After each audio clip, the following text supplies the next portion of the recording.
Hello, everyone. Welcome to Educational Stomps. What happens when GMs play silvers? So, for a little bit of context for people who don't know, there's a tournament going on in North America called Captain's Clash, and it was a drafted tournament. And there was a team that entered that was basically average gold, silver, MMR, and either baited or delusionally challenged people in that Discord to play them as a team to show that they were worthy of being there. And not clear, which is which, what happened. They streamed their POV on like a long delay. I am going to hide their names. So as you can see, we have Blaze, Diablo, Brightwing, Falstad, Li Ming, Ariel, Jana. Because the purpose of this is not to bully them. The purpose of this is to take a very interesting look into the game of people who say, you can't climb. I swear to God, I'm soaking. I swear to God, I'm doing well in team fights. All these things. And for their rank, that might be true. But there's a huge difference in what doing well at silver means versus what doing well in masters and GM means. And for everyone who says they can't climb, well, it's because you're making mistakes.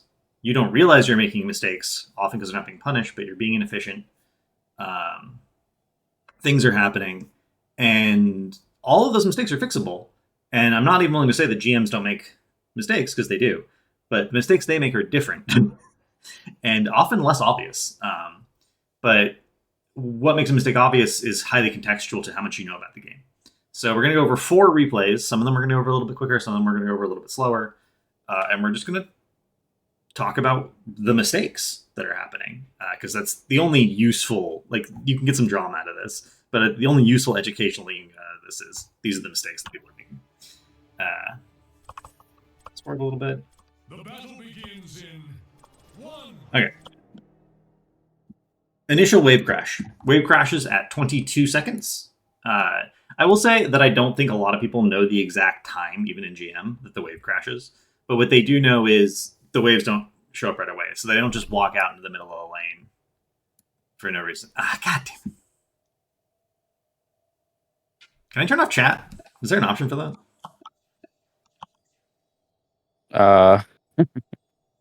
You can disable it in social settings. That might get rid of it.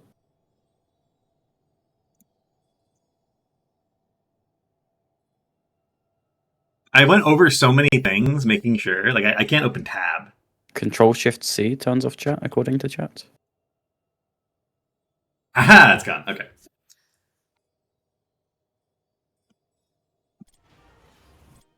So, collapse at 22 seconds. So you really don't want to be too far out without the wave there. The reason, for people to understand this, the reason everyone goes mid at the start is not because brawl, fun. At least not in competitive. It's not, better players, that's not why they do.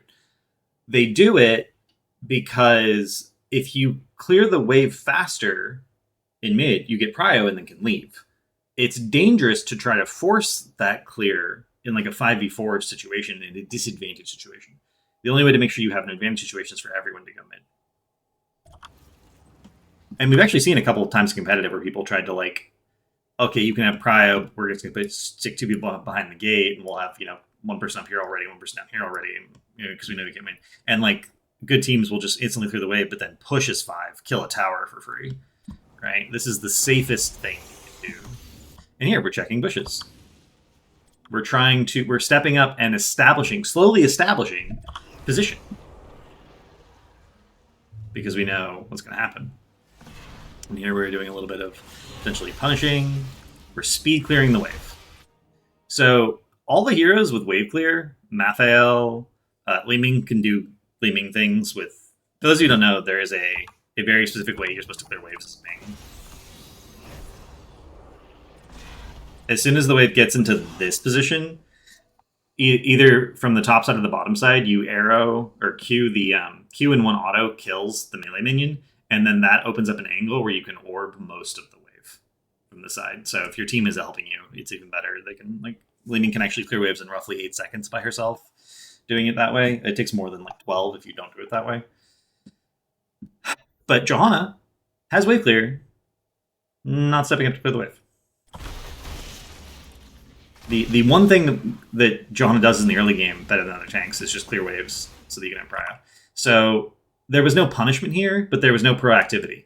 The number one mistake lower ranked players make is essentially being afraid and not being proactive when there's something useful they could be doing, like clearing a wave. So now red just has prio.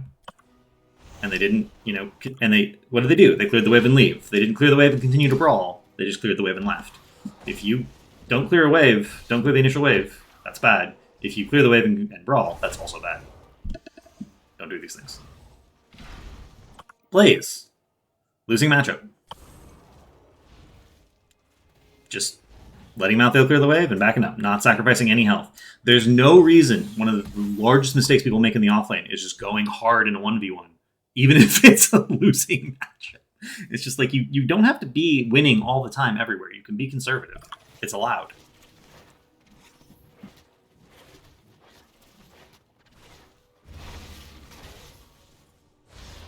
Man, why are we waffling in the bush? Just clear the wave. Like, Joe has D. There's no threat in the early game, and I just want to put this out there. Is this?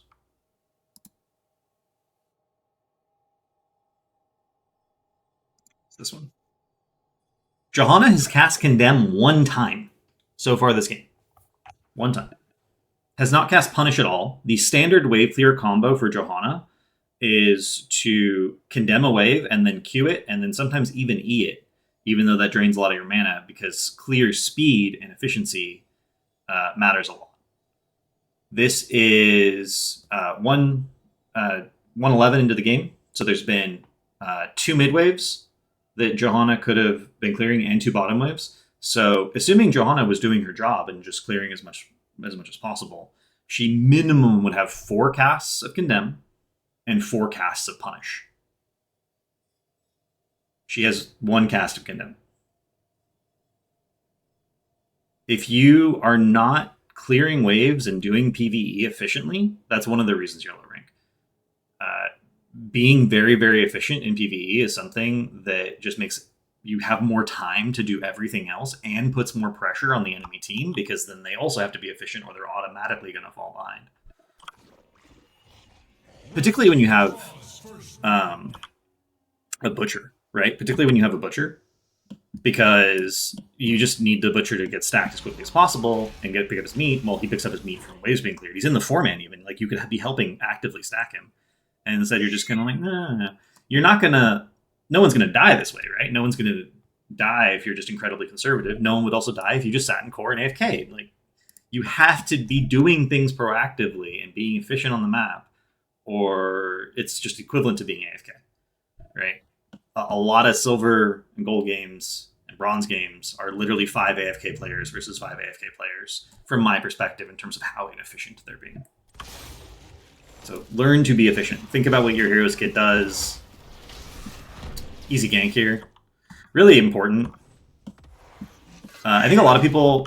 I've seen so many people, especially against when they have a tank like Muradin, complain that they don't stun instantly. Like, why are you not stunning? I want to hit the dude. Just auto people. Just auto people.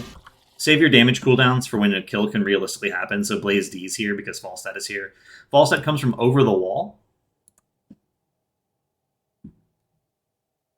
because that reduces the potential reaction time and shortens the rotation. So again, a little bit of efficiency. You're giving up a defensive cooldown because they're all showing mid. Like, what do you have to be afraid of?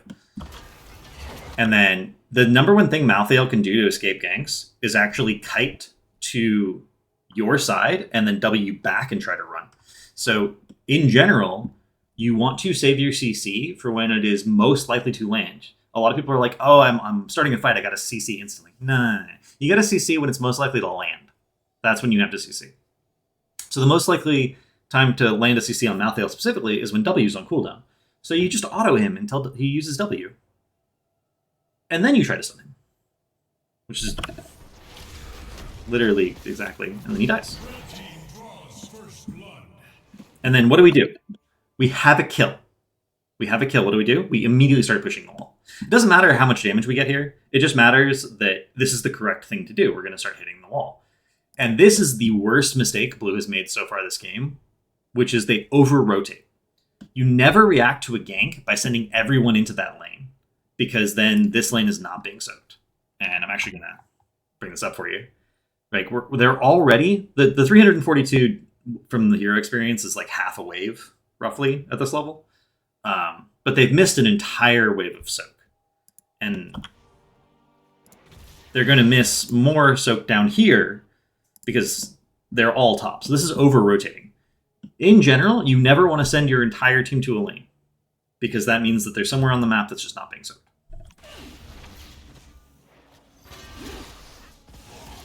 And you can see Diablo is checking. It's like, are they on the camp? Is someone rotating down to catch the soak? Oh no, they're all top. Like he's checking to see what is going on, and he realizes they're not. Oh, sad. For those who don't know, Spazzo's UI occasionally breaks with patches. So those detailed stats about like casts, a number of casts and something was something I really wanted to have in there. But it's not going to work. So we will not get that kind of detailed information, unfortunately. I have to fast forward through again. The battle begins in 1.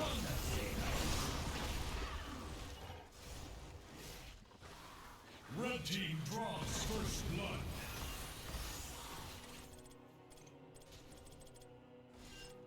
And now again, we have Mathael on the camp. We have Liming and Ariel never left top. Joe is still only condemning waves, not queuing them. Oh yeah. What is it? Controls. I have to hide chat every time.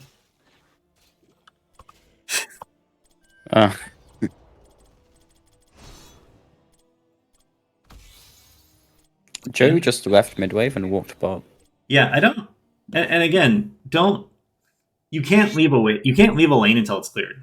The first time I ever made a Smurf account, which was for refer a friend, I was in a QM and I was like doing a camp, and top lane was not being soaked on Sky Temple, so I just pinged it until someone went to soak it. And literally in chat, there was an Anna who was like, "What do you want to see?" And I was like, "I don't. Someone has to go soak that lane. I literally don't care who it is. You can't afford to miss soak this early in the game." And Anna went and soaked the lane by herself until someone else showed up and took the lane over for her. We won that game with like a 6-level lead. But you can't. It doesn't. Lanes have to be soaked. It doesn't matter who's soaking them. Obviously, there are better options and worse options in any given comp for who should be soaking the lanes. But if you see a lane just not being soaked, you need to go soak it. If you're in a lane and there's a wave, chances are you're not allowed to leave until the lane is soaked or someone else comes. And this is like Diablo can't get the kill here, right? But the thing that non-wave clear heroes should frequently do is try to interfere with the wave clear heroes. So much of this game is just about minion timings and wave clear. So if you're like a Genji or something, you don't clear waves super efficiently, although you should be clearing more waves as Genji than you think.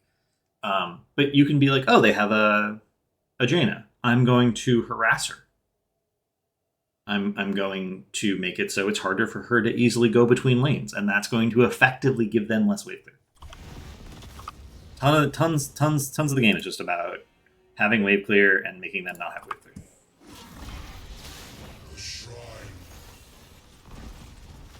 A little late on the timing here. Ideally, this is capped at 245, but getting it before the objective obviously is good.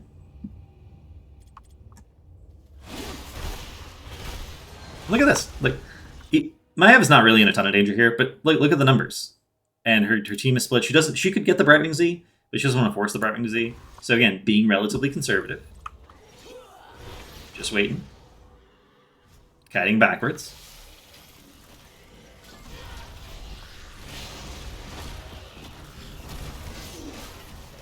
And again, Diablo charges in, flips, just walks away.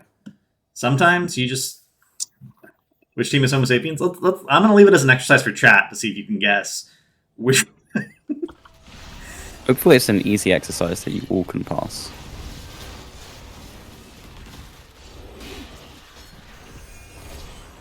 Important here. Ideally, you don't want everyone going through the same choke. So you can see Blaze is getting Prio on the bottom wave, so that they have a vision advantage. Falstad was coming into this trick, and the other 3 heroes are coming into this trick. It could have been even better in some senses to have like the Brightwing be like a little bit further away. But Honestly, I'm surprised that Blue were clearing the camp top. Like, they definitely should be, but it shouldn't be Ming, it should be Malthael or Butcher. Yeah. So the camp needs to be cleared.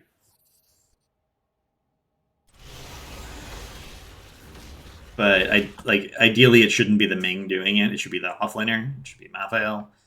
In this case, Red had a Falstad. Falstad is like a hero who's often the float or the split, where it's relatively safe for him to go off and do things on his own.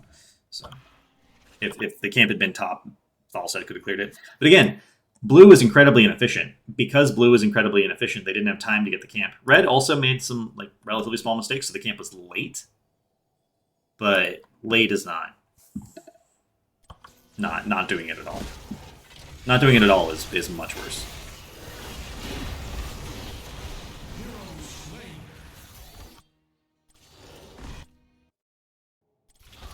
How long did this go on for? The posturing on Shrine essentially starts at 3:13.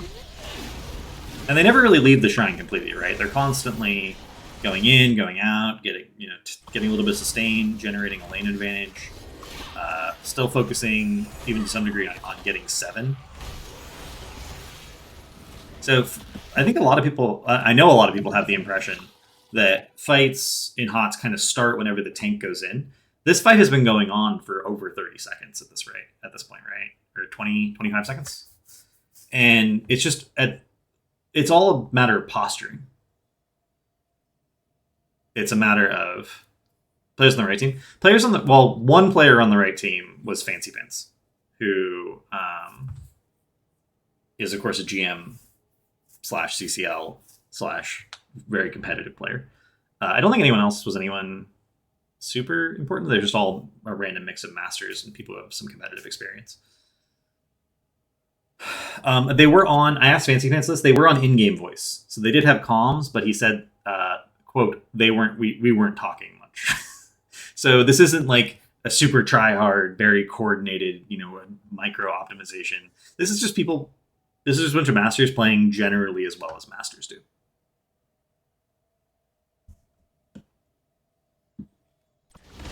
The Brightwing is an EU plat, really?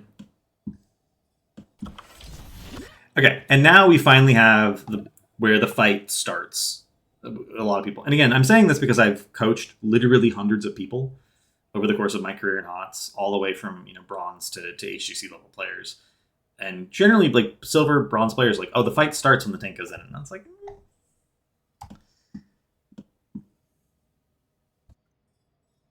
I think the ranks on the team are currently a mix of silver and gold. And then look what happens. They go in on a target. Everyone focuses the target. And we stagger the CC. The polymorph comes out, after the Blaze stun, which was after the really good accuracy on the Brightwing Q.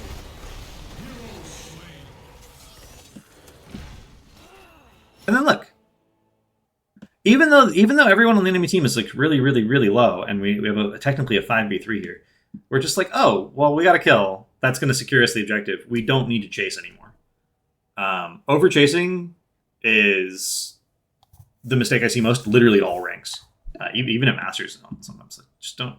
If you want to win a fight over something and then get the thing that you won the fight over. So they were fighting for the objective. They got the objective and then they stopped chasing.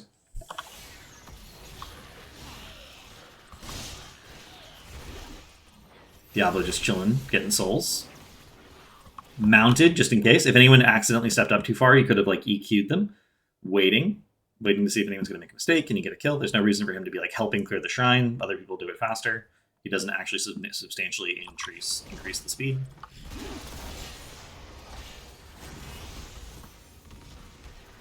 And again, not overextending. No reason to die. Going really hard in the paint here is high risk, low reward. Getting the kill doesn't really substantially help you push harder. But if you end up like overextending or accidentally clipping through the wall as Diablo on the charge and die, well, then your team can't push with the Punisher and get as much value. So don't do low risk or high risk, low reward things. Red team has summoned a mortal Punisher. Bait it outside the wall. Small technical thing. You always want to bait the Punisher inside the wall so that the fort is actually hitting it as well. The Punisher does get confused briefly, but it's not worth giving the thing. And notice soaking. They're not pushing as 5. Like you would still want to soak. I would argue even that Blaze like shouldn't be here. Blaze has D and E, so I'm fine with Blaze being here if they instantly look for a pick and then he like D's and E's the person as a follow-up stun, and if they get the kill, great. And if not, he just leaves.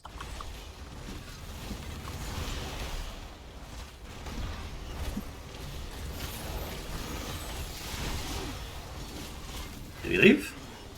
Ah, Blaze, man.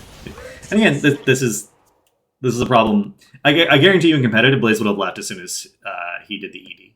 Like, and there's so many examples you can pull from competitive of an offlaner who shows up, like just drops an entomb. Does the entomb kill someone? Doesn't matter. They immediately like right afterwards. Soak still matters a lot at this stage in the game more than kills. Also, just pushing like waves. Look how much damage Falstad did down here. Clearing waves, if the enemy team's also not clearing, not only gives you an experience advantage, it gives you a push advantage. You simply have more structure damage. And structure damage can add up quickly over time because it means every fight you win, you get more and more and more chip damage. There's a couple situations in the later replays that are, I'm going to go over that a lot more because they were really bad. Gascon's been dead silent, by the way. I don't even know what he's doing. He could be AFK for all I know. Would you like me to speak more? You're covering things pretty well. I mean, you could say things. I'm fine with it. I could be missing something. You know, I've never been GM. So.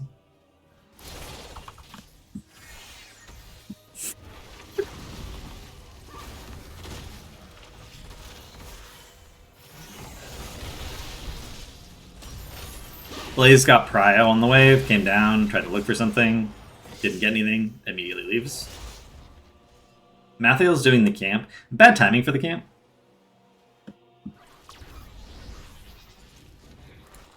And again, we're just doing this thing. Even with 10 advantage. So like here, now we have the wall down. We have Gust. We can potentially come up, look for something. Falstad just walks right by the Johanna. Super awkward. Butcher's now top. I don't know.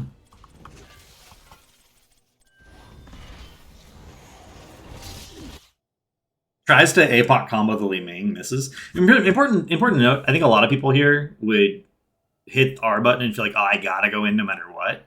But realizes they're just not in range. Just backs off.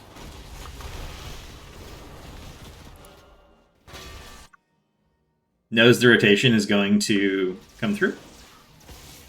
Interfering with the rotation. Calls, probably called for the Brightwing Z. Yeah. The Brightwing, it's not like Falstad needed healing. The Brightwing Z is for the poly to make it more likely that we secure the kill, right? That's a situation where you could like ping yourself, and you know a good Brightwing would look at the ping and be like, "Oh."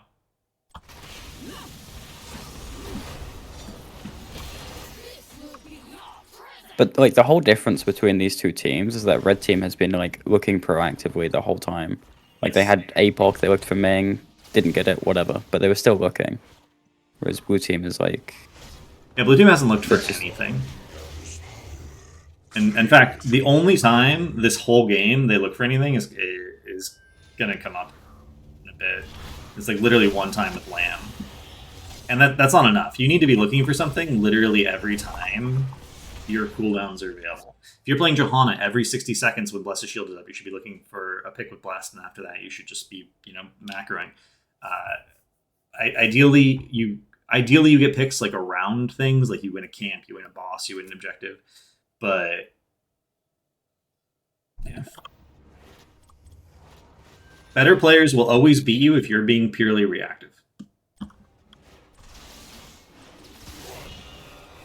This is just at least they're looking for a kill. Yeah, this is the most proactive thing they did all game. Falstad E was on cooldown. I would argue that Li Ming and Ariel should have already been like walking up as soon as the cast happened. Their reaction is Yeah. really late. So this is the other thing is you have to be paying attention. Average human reaction time is like 0.24 seconds, right? When people say they have slow reaction times, they don't really have slow reaction times. What they have is a lack of attention. They're not paying attention to things, therefore they have to notice it's happening and then react to it. If you're actually paying attention and thinking like, okay, what can we do here? You know, what is my go button? What is going to change the situation? So I'm going to do something different. Then it's much easier. Yes, I am preserving the bot. I will transfer it over to YouTube.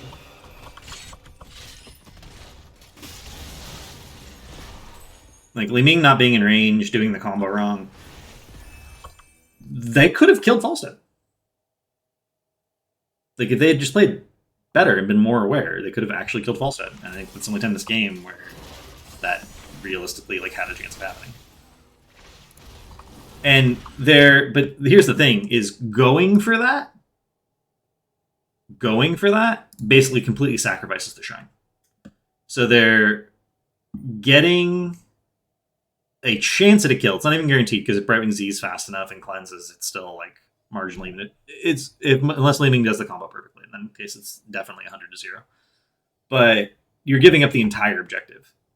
That's not a good trade. So the one time they were proactive as a result of the enemy team thinking doing this is pointless. There's no reason to be here.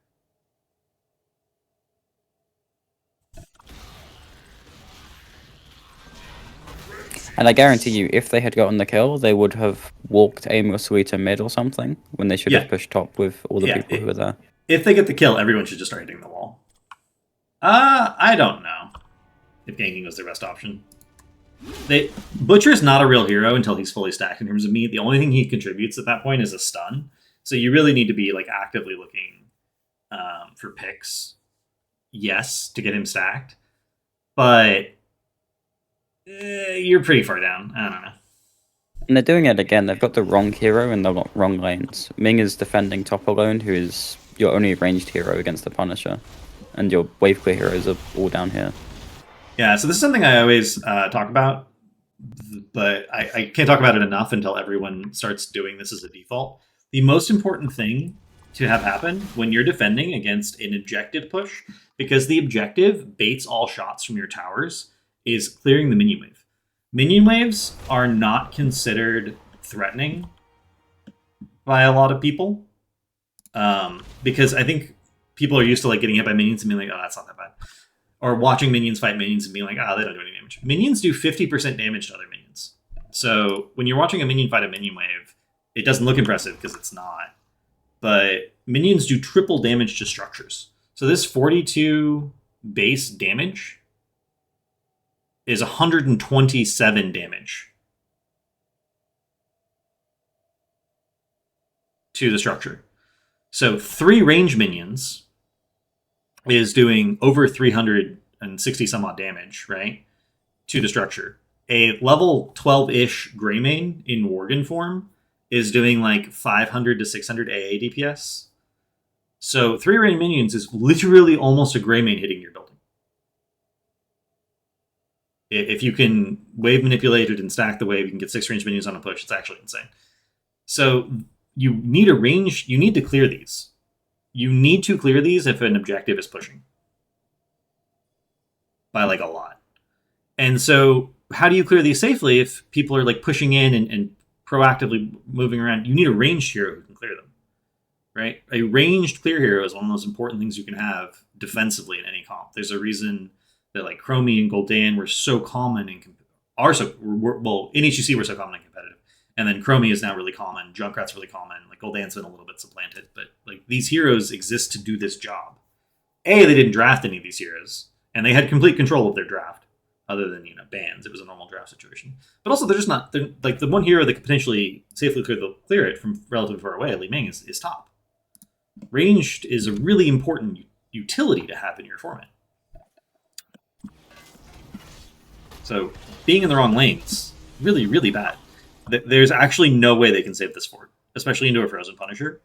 without someone to clear the range lanes. It's not possible. They're guaranteed to lose unless they can straight up like win the fight. But another wave coming in. This is a bad Aegis. Aegis is kind of like Cleanse, except it sets up follow-up CC. So you need to use it. It's almost like a soft cleanse where you want to use it on the last possible CC, never on like the first CC, because there's always going to be follow-up CC.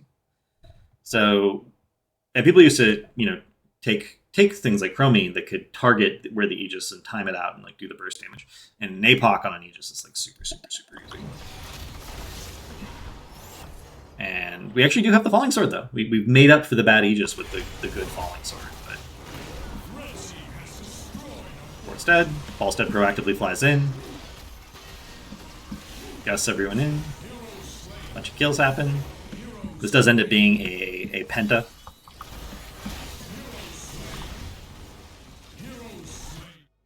Notice the contrast here. Here, we won the fight to secure the objective. Here, we're winning the fight to secure the push. And therefore there's no reason for us to back off because we have the advantage. We have a minion wave. We have the Punisher. There's just like no reason to leave. So some fights you're fighting over something to secure it. They leave. You've won. Stop. Sometimes you're fighting to secure the push. You can keep fighting. Right? Understanding what you're trying to win from a fight is very important for dictating how your reaction to winning that fight is going to be.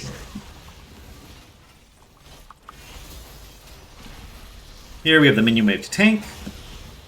We're just trying to get the keep and leave. Okay, so we got the cap. Now, see, there's nothing more for us to fight over. We could continue fighting them. We have a reasonable amount of mana. Our cooldowns are coming up again relatively soon. We could continue to fight them, and they would probably win, based off just pure mechanics. But there's no reason to do that. There's no longer an advantage or anything to gain. So we leave. If you're in a situation where there's no longer anything to gain and you don't have a specific advantage, and there are 5 advantages that can exist in the game that you can evaluate. One of them is resources, health and mana. If one team's completely out of mana and one team has like full mana, well, obviously the team with full mana is going to win. Cooldowns. This is hard for people to track necessarily, but if someone has used Bunker and Aegis and you have a Mathael, well, Last Rites is now much more likely to land. If you have Last Rites and they don't have Bunker, it's very risky for them to get. Or Cleanse has been used and Chromie still has Loop. Cooldowns, the other massive advantage. Third advantage is positioning. If you're in a tight little ball, or if you're in a bush and the enemy team just like walks into you, you have a positional advantage. Positional advantages are arguably the hardest thing to evaluate correctly, especially because some of the positional advantages are very hero specific. Fighting into a choke that forces you to stand next to a walls is always a positional disadvantage against a good Hanzo player. And it's not really a big deal against like a single target damage hero because they can do their single target damage regardless of the terrain. Right? So that's arguably the hardest one to evaluate. Lanes. Lanes is actually a huge advantage-disadvantage. This is one of the things that I really started to get a hold of when I started watching a lot of HCC replays. If like this fort were down and the wave were here, well, this fight would be a lot better for blue than it is under the current circumstances because it's an even talent tier fight. And there's more likely to get structure damage from the wave being really hard push. So if your lanes are super, super, super shoved, the chances that you lose the game or lose a lot of structures from losing a fight go way up. So the risk versus reward in the fight gets massively changed. So lane state is something that should be factored into every single team fight you take, and almost never is. And the last one is just talent tiers. You look at the talent tiers, you look at the levels, who has more scaling, who has more stats. And that's the one that everyone judges things off of, basically. It's the one that everyone knows. Like, if you have a talent tier advantage, that's what people notice, and that's the only advantage they can see a lot of the time. Yeah, but there are 5 of them, and you need to evaluate all of them to decide if you should be taking a fight or not. So here, red team don't have a talent tier advantage. They didn't have any advantages on the core, but now that they've walked back, they can potentially surprise them with a positioning advantage. by sitting in these bushes and catching them off guard. Because they know that blue team is going to try and fight, because otherwise it's their last time to fight on an even talent tier, right? Yeah. So blue team is going to look for something. So red team has secured a positioning advantage so that if they look for something, red team is ahead. I feel like I mentioned player count. I don't think you did. Okay, there's 6 advantage. You can attack. Player count 4v5.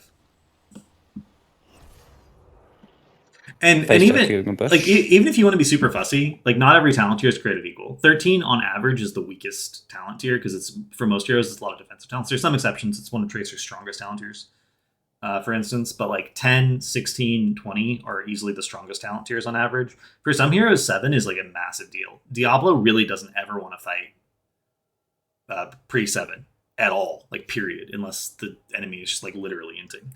But once it's 7, every single Diablo build gets a really important talent.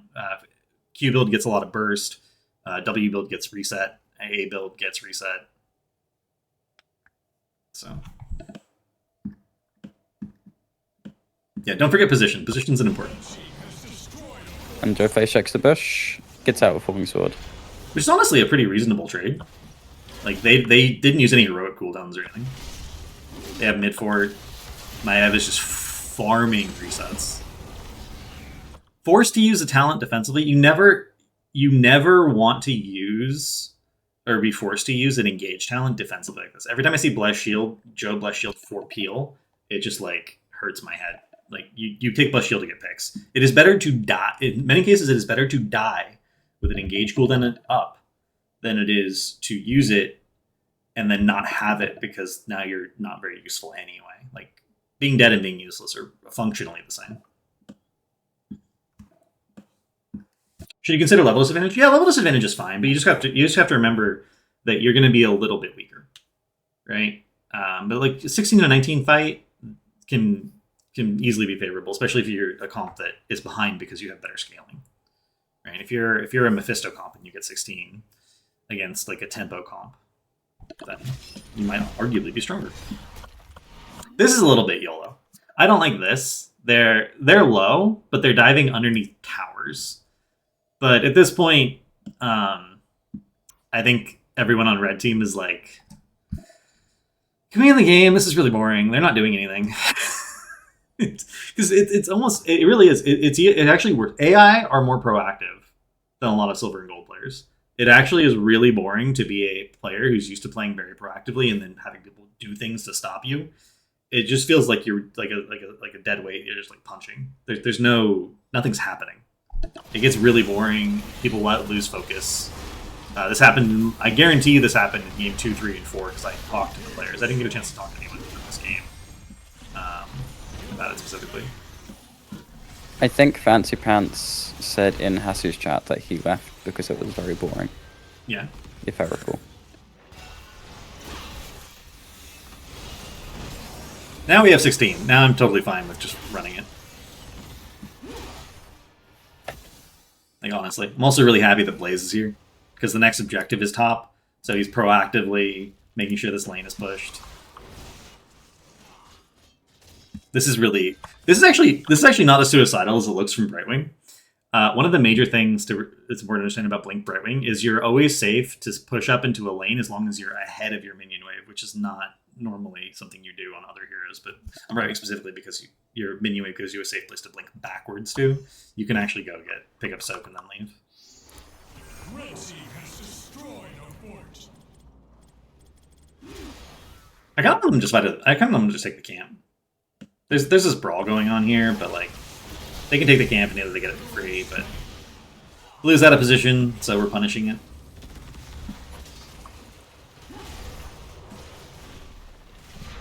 When people say, I know everyone's heard this. When someone says they're limit testing, they're literally just trying to see how much they can get away with. They're trying to push it to the point where the enemy team burns a bunch of cooldowns on them, but they manage to win. Limit testing is literally about going as hard in the paint as you can and seeing what you can get away with. And if you are chilling behind your gate as a wave clear hero when you could be clearing the wave, you're not limit testing. You have no idea what you can get away with. So whenever you see like a GM player do something that you think looks suicidal, chances of either they're limit testing or they have limit tested and they know they can get away with it. If you're playing like if you go into QM to play a hero for the first time and you don't have like 20 deaths, you're not trying hard enough to see what the hit limits of that hero are. That's a bit of an exaggeration. I think, for instance, my first Hogger game in QM, which to be fair was in a stack, I think I had like 15 deaths. We won the game. You had a lot. You had a lot. But like all of them were trying to figure out spins. I think after the game, you said that if Hogger ever dies, the player makes a mistake. Like, Yes. you inted like 15 times, and then you came to that conclusion. Yes. So you will never learn to be better at the game if you are very reactive and very cautious. You will only learn to get better at the game by actually limit testing and pushing and seeing, like, can I get away with this? What does it mean to be proactive in this context? Can I go soak this wave safely? And a lot of tech in this game was developed by people trying to want to get away with something and trying to figure out how they can get away with it. It's really important to not be a passive player. A lot of people think that being too aggro is what loses games. Being too passive is what loses games, like far and away, especially on ladder. Battlefield of Eternity was the last game, while Skya was game number 2. Volsky was 3. Dragonshire was I 2. think. Dragonshire was 2, yes.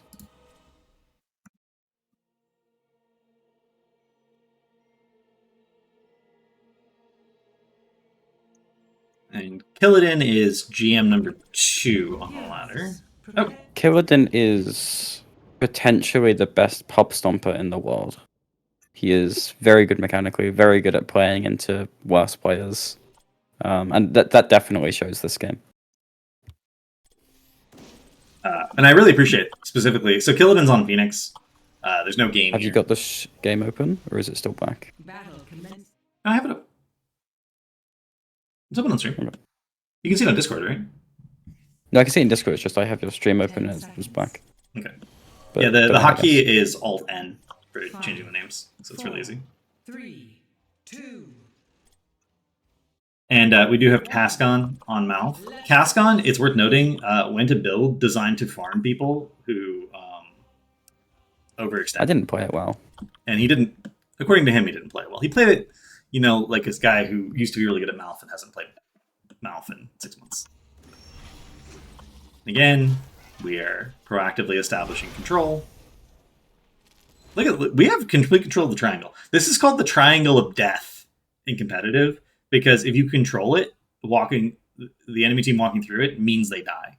So like having complete control of tri, which shortens your rotation from mid to bottom, is just actually such a big deal.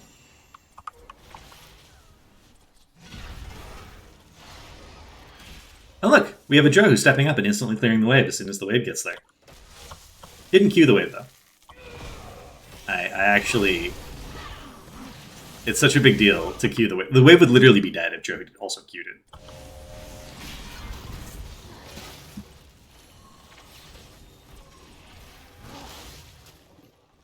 Arsenal synergy. And okay, we talked about this in the last game. They cannot rotate through tri. They have to rotate bottom to get soak. Malfurion sees them all, including Chen Top, so there's no danger for Malfurion being here. So what's Malfurion going to do? Malfurion is going to interfere with their rotation. If the enemy is putting no pressure on you, even squishy heroes like Malfurion can do insane things to make their enemy team's life miserable, and they just cannot be punished.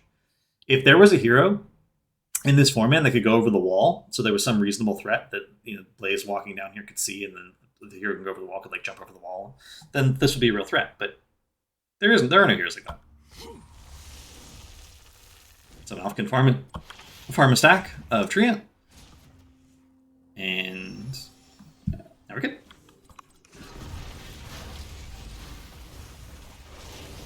And again, it's not a huge deal. It doesn't like make or break the game. It's not like Malf got a kill, but it slows them down. A lot of HOTS can be categorized as either trying to run faster or trying to break your opponent's legs so they have to run slower. Could Ming have blinked over the wall? No. Ming can not blink over that wall without illusionist. I believe this wall has a thickness of 3.5, and Ming's base teleport range is 3.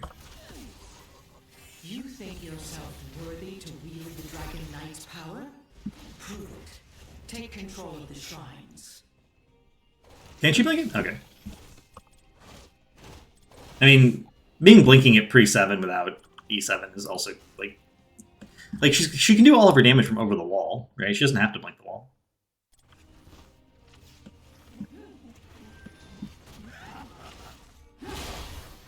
And again, minion experience. I left this up because I don't want to constantly talk about how much soak they're missing, but keep an eye on how much soak they're missing. Capture the shrines. Especially in the early game. Because it's not like you get a kill and then get ahead. You get ahead and then start getting kills, which puts you even further ahead. Like, they're just winning on soak so often and so consistently. And look at this. So this is something. This has to do with efficiency. Johanna does not do camps efficiently. Hogger does camps really efficiently. So Johanna took over clearing the way for Hogger, so Hogger could efficiently do a camp. And that's something you can do. If there's a Hogger in your game, you can be like, "Hey Hogger, go do the camp. I'll take the wave for you." You can coordinate with your teammates. It is allowed. It's not against the TOS. It's fine. If you have a hero who's good at wave clear, you can,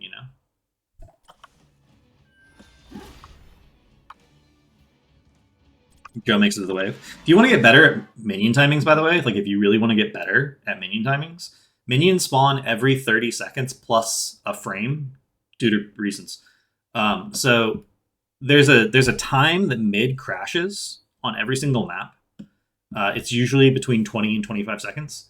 If you're just mid at X25 and or X20 and X50 on the clock, you will actually miss a lot less soak. And then you sort of pivot around that timing to decide which lane you go to next. But you always want to have someone mid at X20 and X50.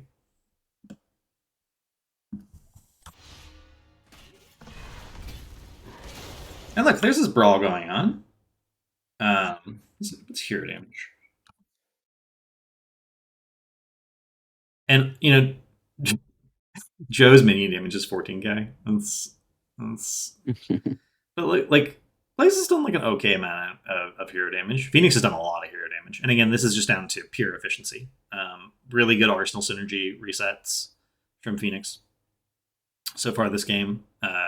Again, Killidan, I admire your Phoenix mechanics. But again, we did a bunch of minion damage and then brawled. So we're ahead in soak, and it's okay for us to be doing this free damage because we're not missing any soak to do it. This team is missing a bunch of soak to do all this damage. And I say all this, they have damage change. I'm not sure if you were trying to zoning route them there, or if you were trying to... I was slow and on pain. That was a follow-up on Thrall route. As I said, I did not play well. Imagine being slow.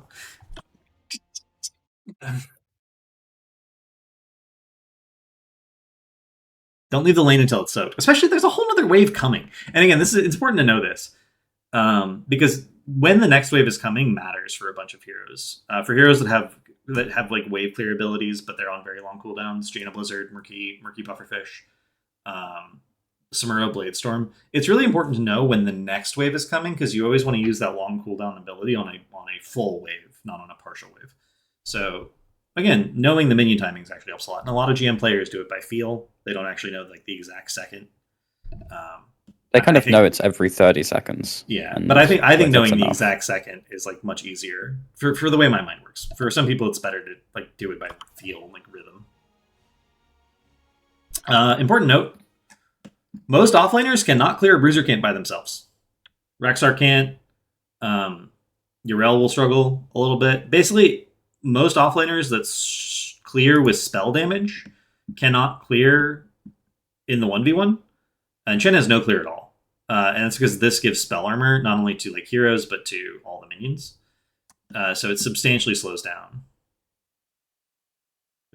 I just look at my minions and mirror to the side. Also, a really good way of doing it. If you want to look at the mini map and see where your mini wave is, that can be a little bit tricky once waves are pushed. Is the thing, because like if you're heavily pushed onto their side of the map and your minion wave is like here, that usually means that that minion wave was already cleared. So like when's the next minion wave coming after that is trickier.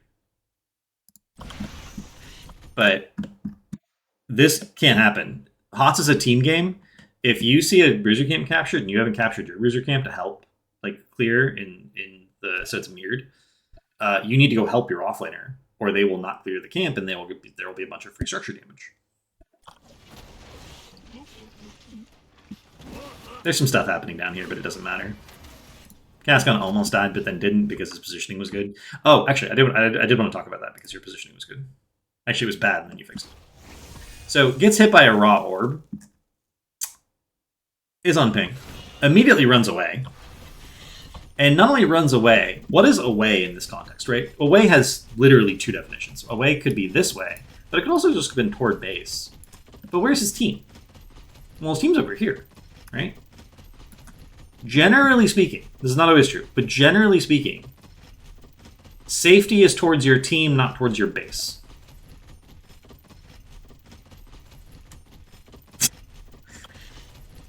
How do I feel about reaching a raw orb from a silver player?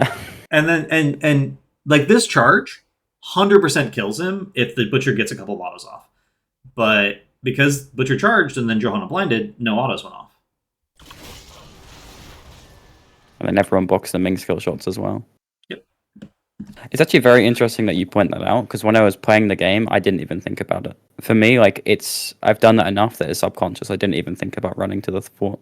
I just know I would have died. Like I did it on feel. Yes. And that brings me back to my point is things happen. You have to develop habits consciously of good things to do. You have to be aware that these are things you should be doing. The number one way you get to notice that these are things you should be doing is by watching your own replays. There was a huge discussion in the NSH Discord about this, where Mockery literally was bronze in 3 different MOBAs and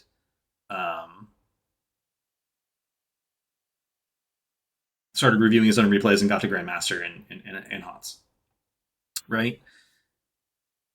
You need to be looking at your own replays to see if you're actually doing these things. And then you need to get to a point where you practice them so they become automatic and you don't have to think about them anymore. And then you can think about more and more complicated stuff. A lot of getting good at anything is being able to do some parts of the task automatically so that you can focus on the stuff that is harder. And the more you can do that, the harder and more complicated you can make the task, and the more things that you're going to be able to pay attention to and be good at, because a lot of them have become automatic. Silver players are like, I'm totally, CCing the vulnerable target and my team didn't follow up. Well, were they actually in danger? Were they? Are you sure? Did you go look at the replay?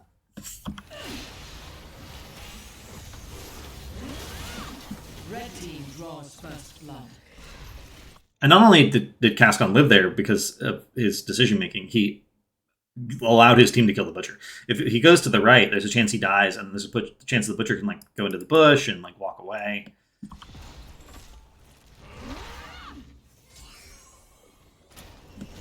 Meanwhile,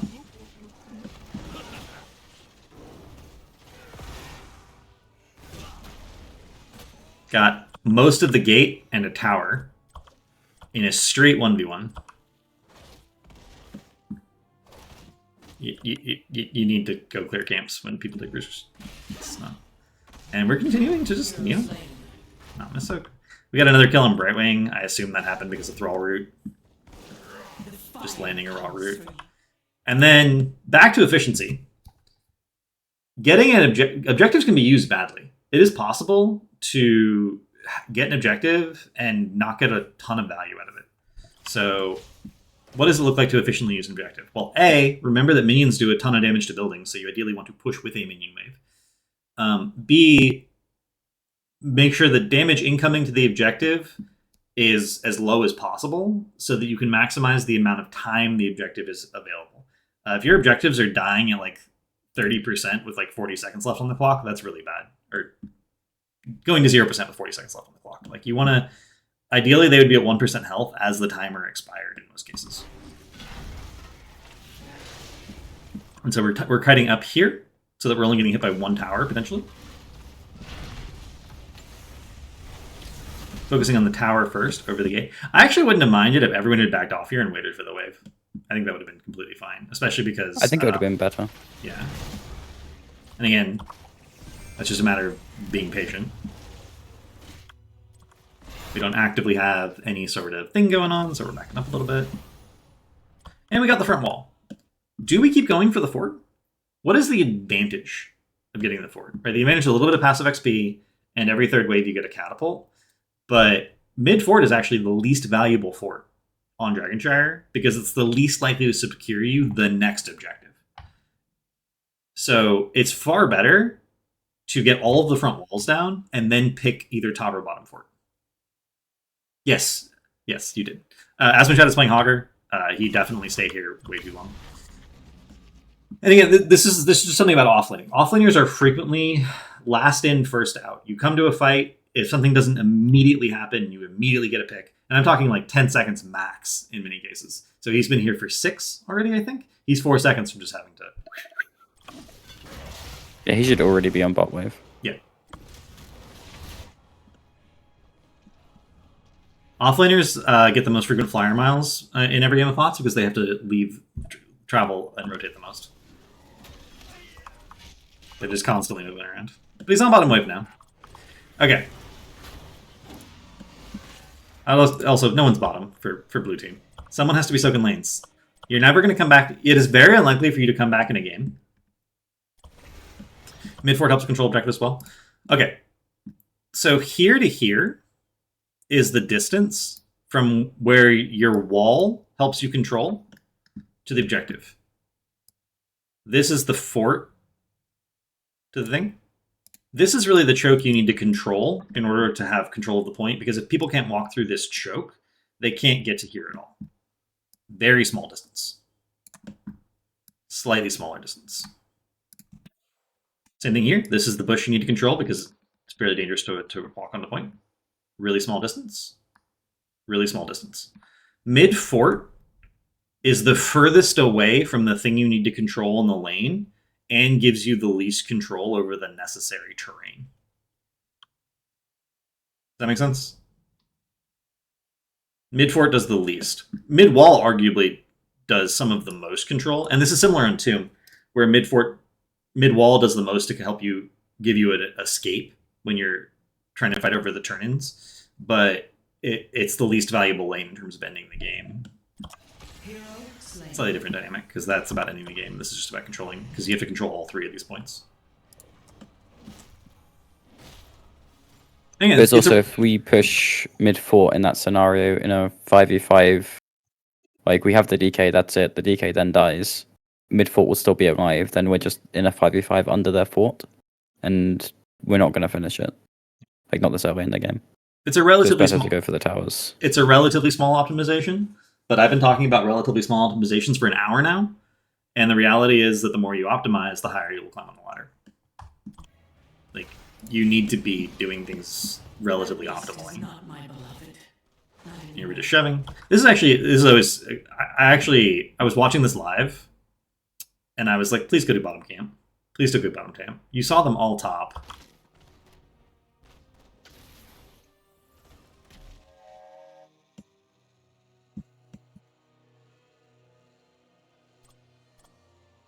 Phoenix ganked top, and everyone walked up from the blue team as a response. Yes. And again, one of the things in individual games you can notice is patterns of what your opponent's doing. If you're against a team that over-rotates, so if someone dies in a lane, you know they're going to like all run to that lane, then you should immediately, if you're already on the other side of the map, you should immediately try to do something on the other side of the map.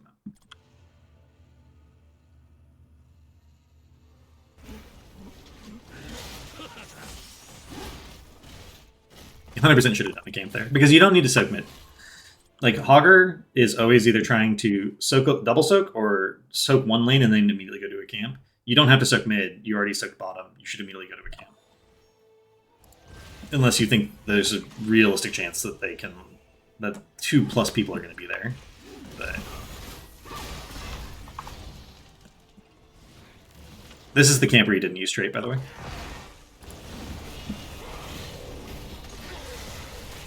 And this is actually pretty good from them. I gotta say. 5v4, right? 5v4. Pre-10. So we're on an even talent tier. Butcher's not stacked. So this is kind of like 4.5v4. But still. You know, this is not a terrible fight. It's not necessarily great positionally. Blaze is behind the Li Ming, so Blaze can't like stun and the Li Ming can combo. Li Ming has to kind of get out of the way first. But you know, this is the best fight they took all game. Blaze ease into the root, not great. Need to know how your hero works.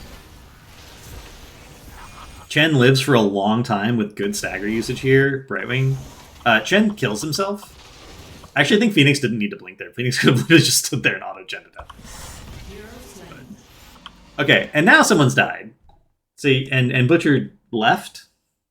So now the fight's over. But look at the disagreement. Also, again, I will note they were streaming this. They did not like talk during this at all. The whole reason to be on comms is to like, talk about how you're going to approach things. Like, how are we going to focus a target? Who are we going to go on here? The Butcher charges in. W someone, can't continue to auto them, walks away. And like, is that okay? If Butcher can't continue to auto someone that they marked, then they can't heal. So that's, not great. So maybe the Butcher does have to walk away. But then shouldn't everyone walk away? Like, why are we continuing the fight? Yeah, Chen, instead of jumping in, he could have jumped on the Johanna and just walked out. Always know if your team's going in or going out. Especially on comms, you shouldn't really have to. And this is just so ridiculous. And this again ties into that whole walk towards your team when you're being forced to retreat. So Li Ning is letting this archer stay aggroed on her, which is so terrible. But like ideally, it's better to go this way. Like, it's better to walk towards the fountain, towards like where the Butcher is, towards the rest of the team. Maybe you can get out safely, or maybe you can like make a counter engage, like if they chase you. But walking towards the unknown in this case, so completely suicidal. I'm not saying their odds are better if they go. Well, their odds are better if they go up. Their odds aren't good in either direction. But basic rule: when you can, retreat towards your team. Now we get fort. Camp.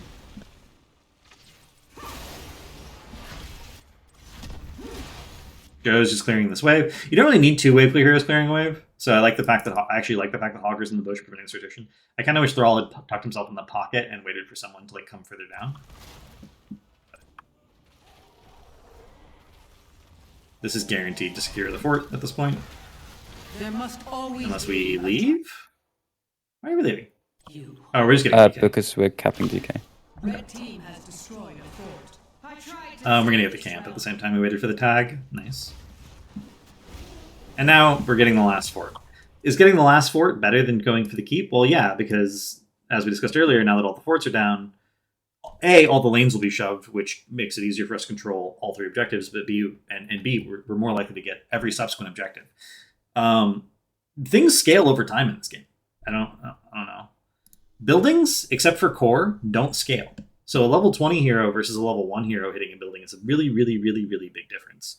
It is generally better in the mid game, when the mid game for me is like 7 to 13, to get the outer structures.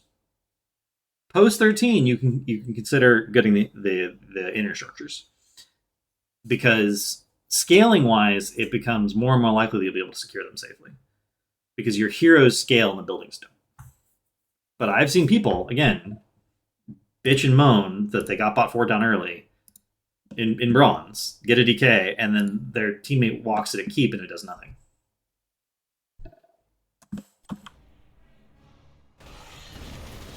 You don't generally get one thing and then win the game. That's not generally how it works. Everything you do gets you closer to winning the game, but it doesn't just instantly get you there.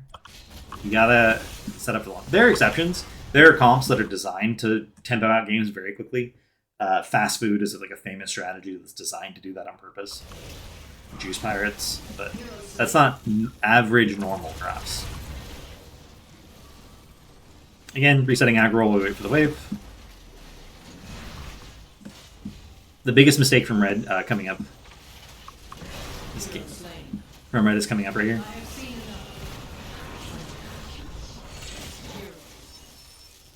Thrall does not respect tower aggro and lets the DK die under the tower. Don't do this. Make sure you're paying attention to how much health and how much time is left. Even, especially, again... Like, he was fine here if he just walks back. Yeah. But he walks forward.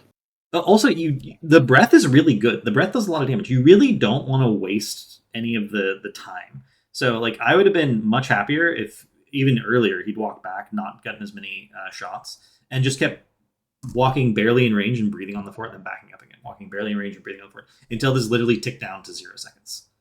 Maximize the value of these player control objectives. I have seen enough. Hero slain. But, you know, Thrall gets 1 counter kill. Again, Phoenix stepped out of the fort so that he was no longer taking aggro. That was very good. And then Phoenix came back in, and because his DPS was there, Joe blessed. Only blessed if it will actually result in your DPS being able to engage on the kill. Don't just CC at the start, CC when the CC will matter. Red team has destroyed a fort. And then and now for the rest of the game, because of the catapults, that one advantage we were talking about where lanes are shoved will always apply to right side and will never apply to left side. Left side will never be able to have that as an advantage for the rest of the game, which again comes from getting all of the outer structures done. Which means every fight blue takes is arguably automatically a bad fight, even if they run an even talent tier. But it doesn't. They need to fight to win, but now they're in a position where fighting is actively dangerous for them. So, you know, it's a catch-22. You need to fight to win, but every fight you take is automatically a bad fight. And look at this. We're syncing up the camps so that they'll push together. So we're taking we're taking time to do something smart instead of just randomly doing things. Intelligent decision making takes time and coordination. Just randomly doing things, which is not as good, is much faster, but not as good.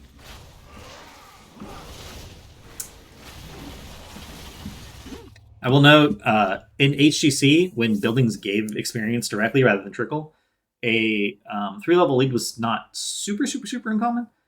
There was only ever a 5-level lead once, and every single time there was a 3+ level lead, I would go into the replay, and 100% of the time, it was because of miss soak, not because of kills.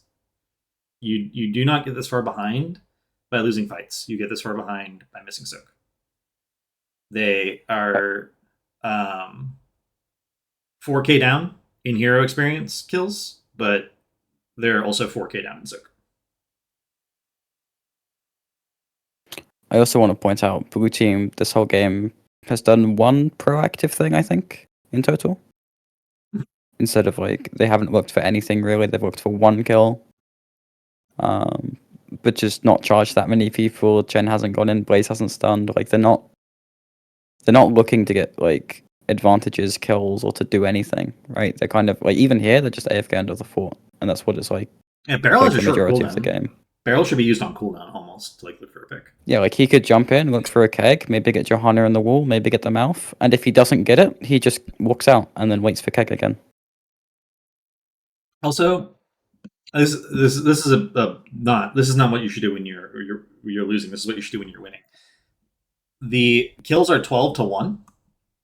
Hero experience from kills 5.5k to 1.2k. This 1 kill is essentially worth 1/4 of their 12 kills. Because there's a modulus applied to kill experience based on the difference between total experience on each side. The absolute worst thing you can do when you're winning in experience is die. Like, actually, it's the worst thing you can do in pretty much the whole game. Trading 1 for 1 when you're behind in experience is actually fine and even optimal. dying when you're significantly ahead is literally one of the worst things you can do in the game. So I was not hard enough on the Thrall for like what he did up here. It was actually like you can be winning, do something like this 2 or 3 times, and actually not be winning anymore. Whereas, like you can literally be killed 16 kills to 0, accidentally die 3 times, and the game is even. In terms of experience, at least, like you should be ahead in structures. But often, like in bronze, you won't be ahead in structures because your team didn't follow up those kills with pushing. So I've coached bronze players, and I've seen this happen where some of the games were like literally 15 to 0, and the left team like scaled, got one good team fight, got a penta because everyone refused to leave because you can't retreat, that's not allowed, and they won. Like,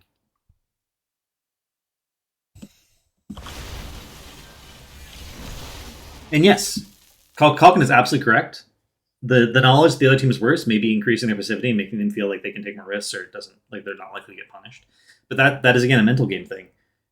If you really want to improve at anything, but like if you want to improve at HOTS or any video game, you need to have good mental, and you need to constantly be putting this pressure on yourself to be performing the best you can constantly. Because if you're like, they're not good, I don't have to worry about it, that's actually going to affect how well you play. And my wife and I hate the saying "practice makes perfect." What we always say is practice makes permanent. If you're playing sort of like half-assed most of the time, that's going to affect you. Like you're going to play worse on average. And HGC players are a really good example. The HGC players who quit when 2018 happened and then came back for CCL were actually quite a bit better on average than the players who had kept playing, because the players who kept playing kind of developed bad habits from not being a little bit checked out, knowing that they were playing at a much lower level than what they were used to. So it's, you know, if I was playing this game, I would find it very hard to take it seriously as the GM players. I just would. But if you're trying to climb, it doesn't matter if you have inters. It doesn't matter like what's going on. You need to be taking the game seriously all the time. And for some people, they can take 3 or 4 games seriously in a row before they're mentally just checked out, and it's like exhausting, because it is exhausting to focus like that for a long period of time. So you need to play a lot of games to climb, but you also need those games to be high quality in terms of your mental fortitude and your focus. Optimize accordingly. Forcing a fight into the spell armor is not a good idea.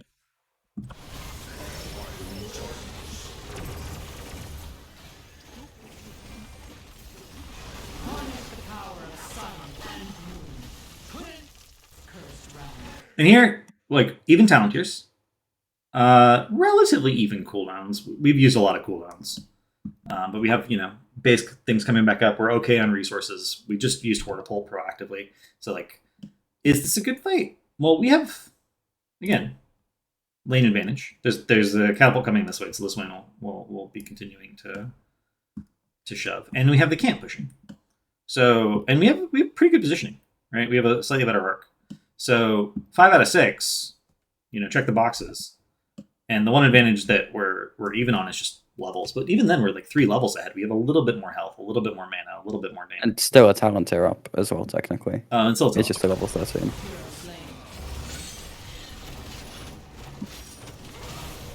So totally fine to force the fight here.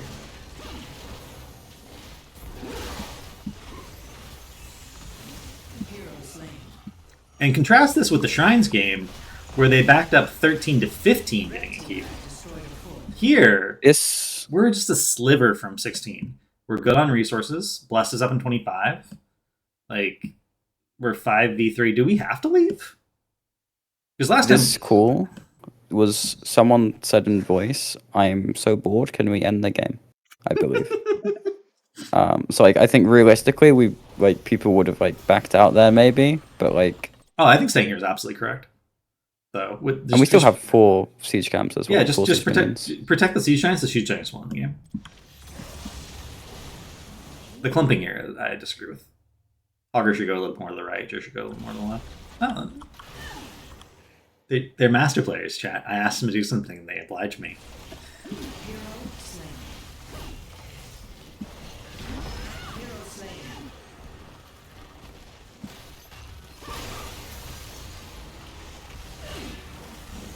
Core cleaves, by the way, you never want to clump under core. Specifically. Especially when you have a heavy melee comp, you're much more likely to clump. This is why trolling is optimal. Well, we'll get there. Game 4 was a thing that happened, and no one can say otherwise.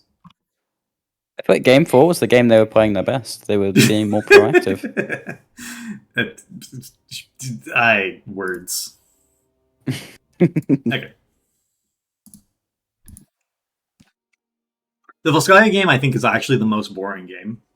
We're gonna go through it. I will say, I think the macro of the master players got substantially worse. We were all checked out. It got so bad. No one was making calls. No one could be bothered to ping. And again, I want to emphasize, your games are chaos at low ranks, especially. But if you stay focused, it's better.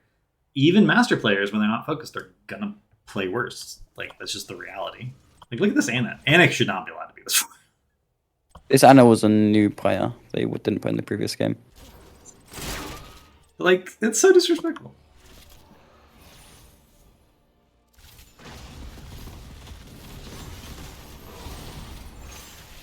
Get you up by the serial to prevent the asthma stacking.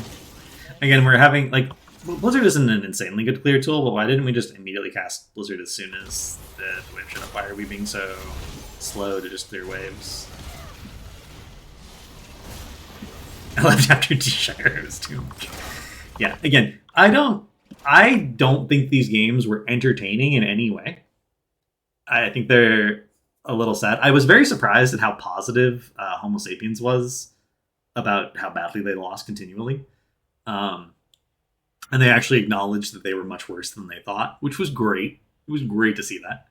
But I do think these games are educational if you're actually trying to climb, because again, you can see the gap in the decision making. You can see the gap in the mechanics. You can see the gap in team fight positioning. These are things that are really important. And one thing, I don't think I've ever said this out loud, but I think it a lot. Everything matters in Heroes of the Storm. Talents matter. Positioning matters. What map you're on matters. Your settings matter. Like, a lot of things are easier to react to from the sound cue than they are from the visual cue that's in the game. So if you're listening to music and don't have sound on, you actually... Being better at the game is A, being able to prioritize what matters most in that moment, and B, like, just being aware of how to evaluate what matters, developing metrics for, oh, this is better than this. And I took that to like a real extreme in some cases. My analysis of talents is based on actually looking at how much value a talent got in an individual game over many different levels of play, and being like, this is, why this talent is good in these situations. And you can take it to an extreme. Like, it's fine. Most ladder players don't do that. Most ladder players heavily focus on positioning and PvE and relative PvE efficiency, and that's it. I will say that top is not being soaked here. This is the first game where people just kept brawling mid and didn't leave. And this, to me, was the moment that I realized that the master players were checked out, because Orvie's just trying to farm Q resets on the people who don't dodge, because it's funny. They're not actually playing well anymore, which is why this is my least favorite of the 4 games.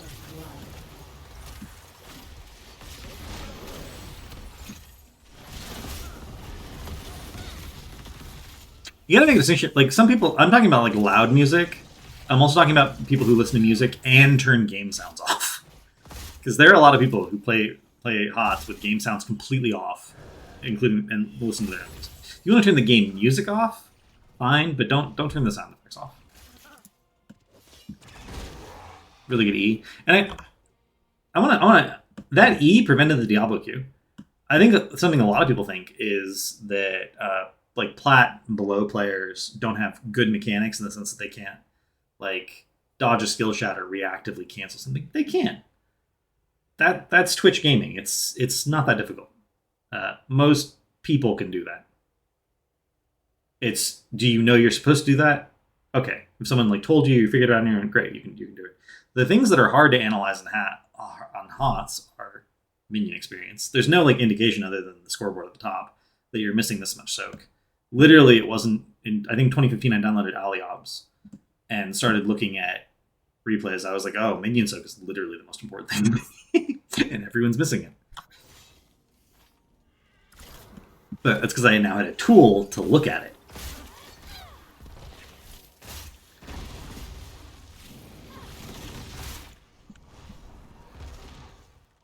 Samuro just freezing because he doesn't have any wave clear.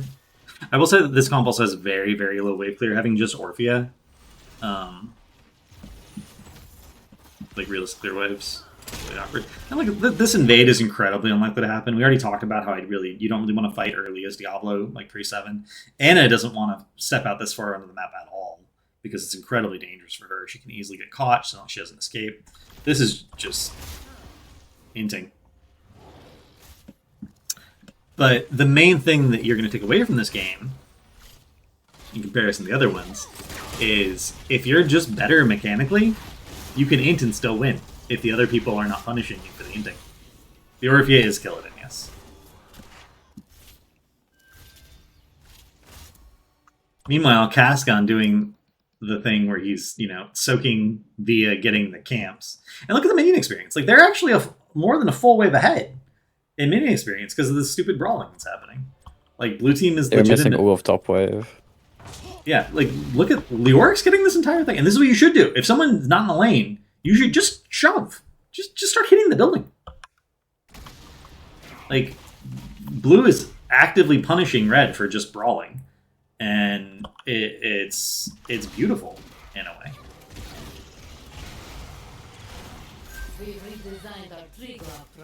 Tried to preemptively queue, thinking that Leoric could cancel the E early.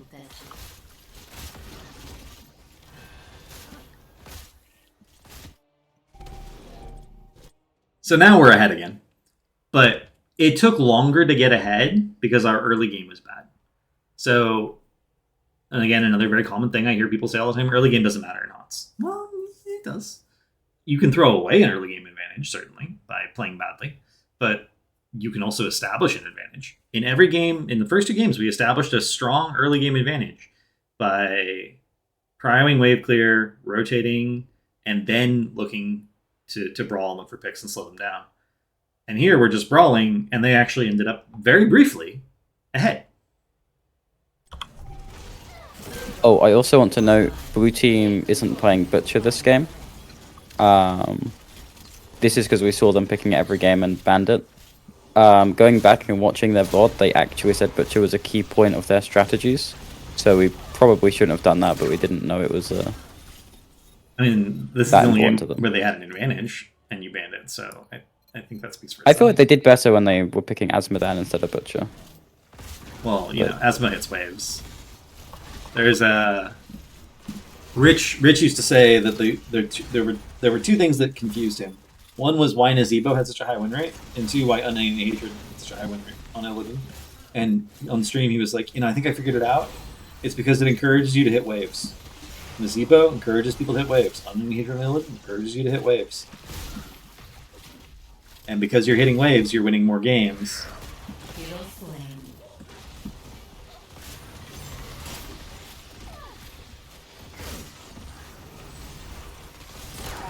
Tempted to fast forward through this. This is literally just running it down, but having better mechanics.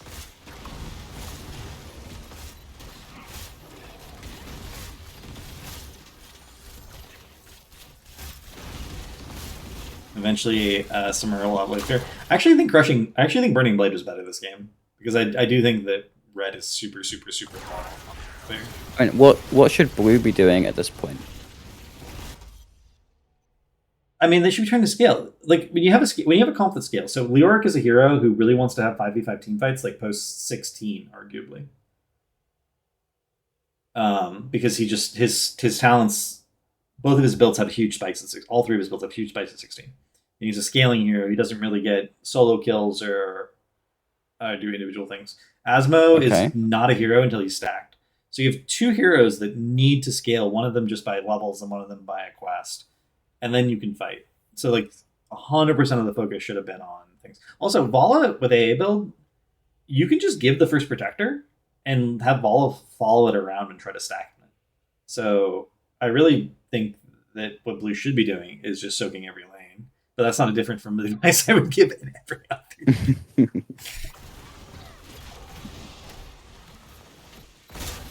This is really clean. Is it right here? No.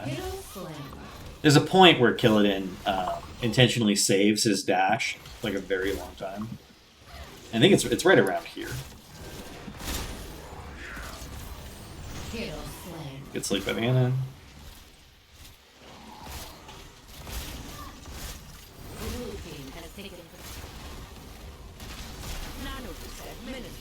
I want one person to get in this and walk it bottom, and I want everyone else to keep pushing mid. But that's brawling what I continues. called, but then no one did it because we were brawling, and I didn't want to do it because I wanted to brawl. Now we're 10. We force. I don't think you should not have judged moves from that close, but whatever. This, by the way, is why Feast is really good. Feast can deny retreats. Like, you can't... Like, having a proactive setup for Feast, like in Tomb, can make it really good, but oftentimes, like, if you're just straight up winning the fight, you can put Feast behind them, and then they're just forced to death.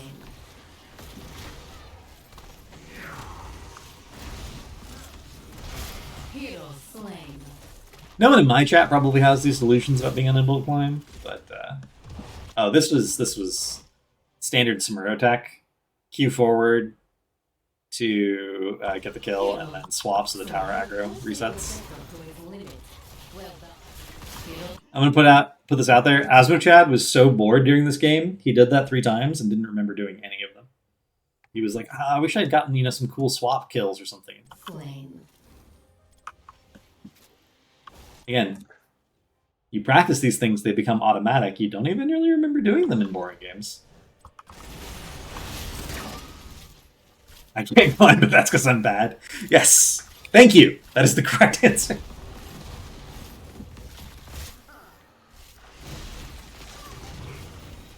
Look at that. Look at that. Diablo got drained and then just walked away. Insane. I'm going to fast forward through most of this game, because it really just does devolve into a brawl. And here's the here's something really important. If both teams are brawling, the team that has better mechanics will always win.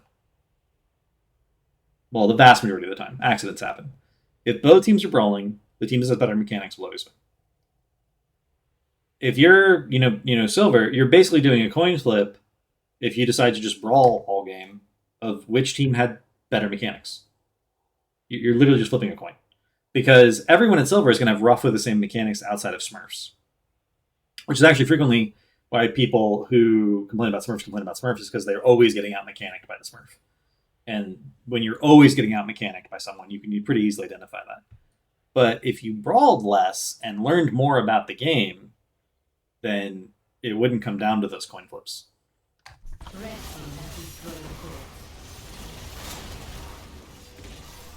And here it's not a coin flip. One team has better mechanics. They can brawl all game. But we do still have Samuro doing some actual offlaner things. Uncontested the whole time. Yeah. This brawl continues.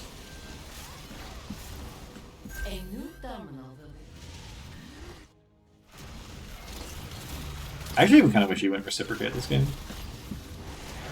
I feel like your team is desperately needs more weight there. This is actually not the worst thing to do as Leoric, by the way. If you know you're going to die, running towards the enemy team side of the map makes it so they waste more time killing you, and it makes them less able to go do other things and get push happening. I don't know if that was intentional. I doubt that was intentional, but it is actually the correct thing to do. And look, we on the right team should probably be dealing with top 4. Yes. But instead we decide let's run at the enemy team. And dive behind their fort Korean style to get kills. Koreans were famous for doing this all the time. It's not even that. Look what we're about to do. Sasmo's safe, right? I mean, Actually, he gets out. Yeah. Damn. I remember killing him.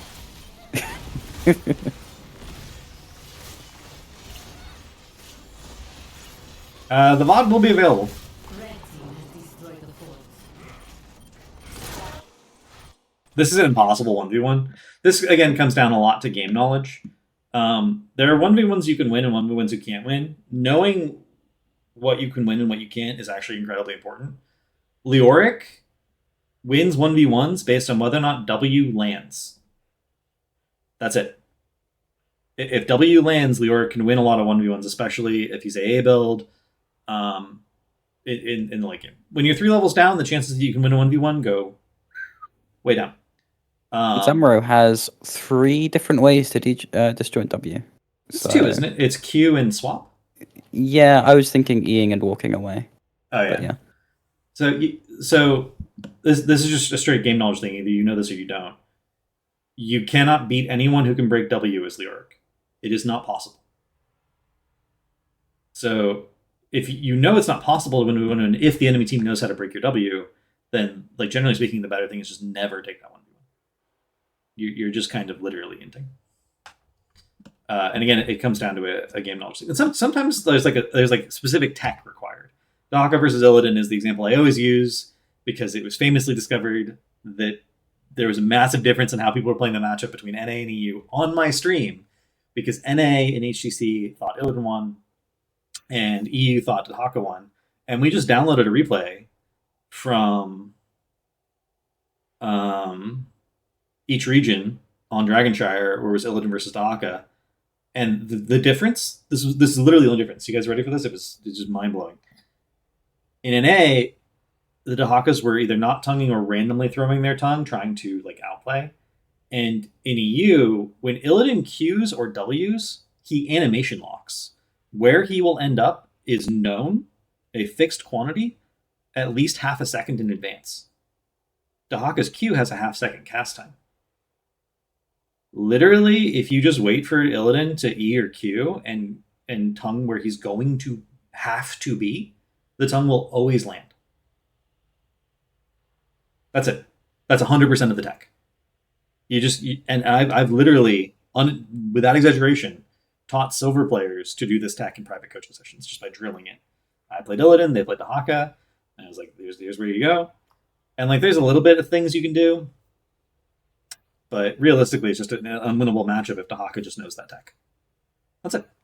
So sometimes there's like one thing you need to know or be able to do, and everything flips. But most people don't study matchups. They don't have that knowledge. And so again, it just comes down to who has better mechanics and not any sort of like individual hero interactions. Hero interactions are something I start talking to teams about a lot once they've been playing competitive and like have some basic skills down. For most players, because they don't play a ton and you need to invest a lot of time to get good at MOBAs, that's like 6 or 7 months of like relatively constant playing.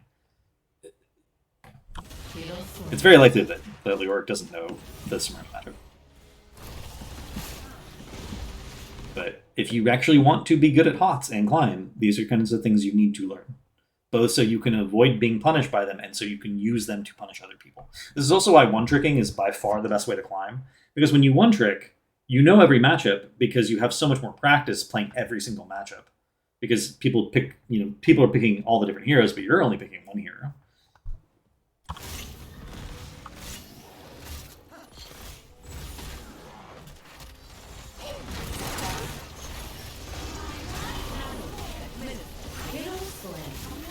Again. I think Cascon dies here because he's tanking intentionally. Yeah. Both. Yeah. So I said this when it happened. It was like, oh, Cascon thinks this is Aram and he's out of mana. I wanted to trade 1-for-1. But again, literally, look at the hero experience. 23 kills to 2, 8.5k to 3.1. Let me go back before you died. 8k to 1k. 8.2k to 1k.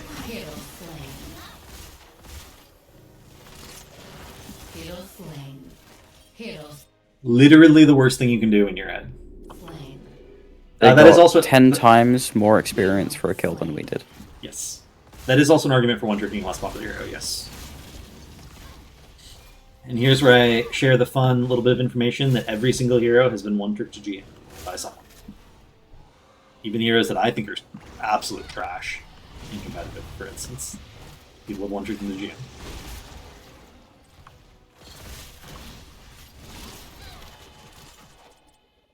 Again, everyone really should go mid here and just like get the keep. It's the most likely thing to end the game. It's like relatively being up 16 but down a body is actually relatively even. But you have a catapult, and you know it's a bunch of GMs versus not a bunch of GMs.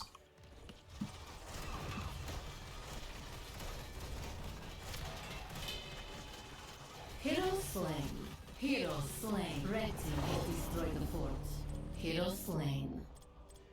Blue team's core is under attack. This is not specific to this game, but rule of thumb for ending, it post 16 or so, death timers are long enough that if a keep is already dead, you can go end. If you kill 3 people, you can pressure to end. That is, run it core and try to kill it and force the other 2 people who are alive to fight you. It takes, if you're already on top of keep, it takes roughly 25 seconds to kill keep plus core. So add in travel time. The Asthma literally just died, so that's a 37-second death timer. If that death had happened like here and you mounted up and ran to here, then that's like if you'd pented them and all 5 people immediately ran at core, the game would be over. Right? Arguably the most important thing when hitting core is actually the healer, because you can't afford to be low when they start to res, because then you'll die. The best example ever of this is actually an HCC game where Dig was playing Jaina Medivh, and at like level 12, they got a quad kill at bottom fort during a Webweaver wave, and they portaled over. Imagine this is Tomb. They got a quad kill here with the Webweaver pushing. The fort wasn't even dead, but they knew it would die to the Webweaver. They immediately portaled to here because it's a Medivh comp. Killed it, and then killed the core. The reason that worked is because Jaina has above average core damage, so even though they were only level, like, I think they were 12, they killed the core in roughly 20 seconds. But again, very, very, very high core damage heroes. It would not have worked with other comps. So getting that ballpark of how long does it take to kill core, how many people does it need, what resources do you need to kill core, makes it more likely that there's situations where you can just like end the game. Because being able to identify when you can just end the game and going end the game is really important. The other thing about core pushes is at points, the enemies will spawn like 3 minion waves at core. If you kill all of those regen globes, that is a ton of healing as you're pushing. Yeah.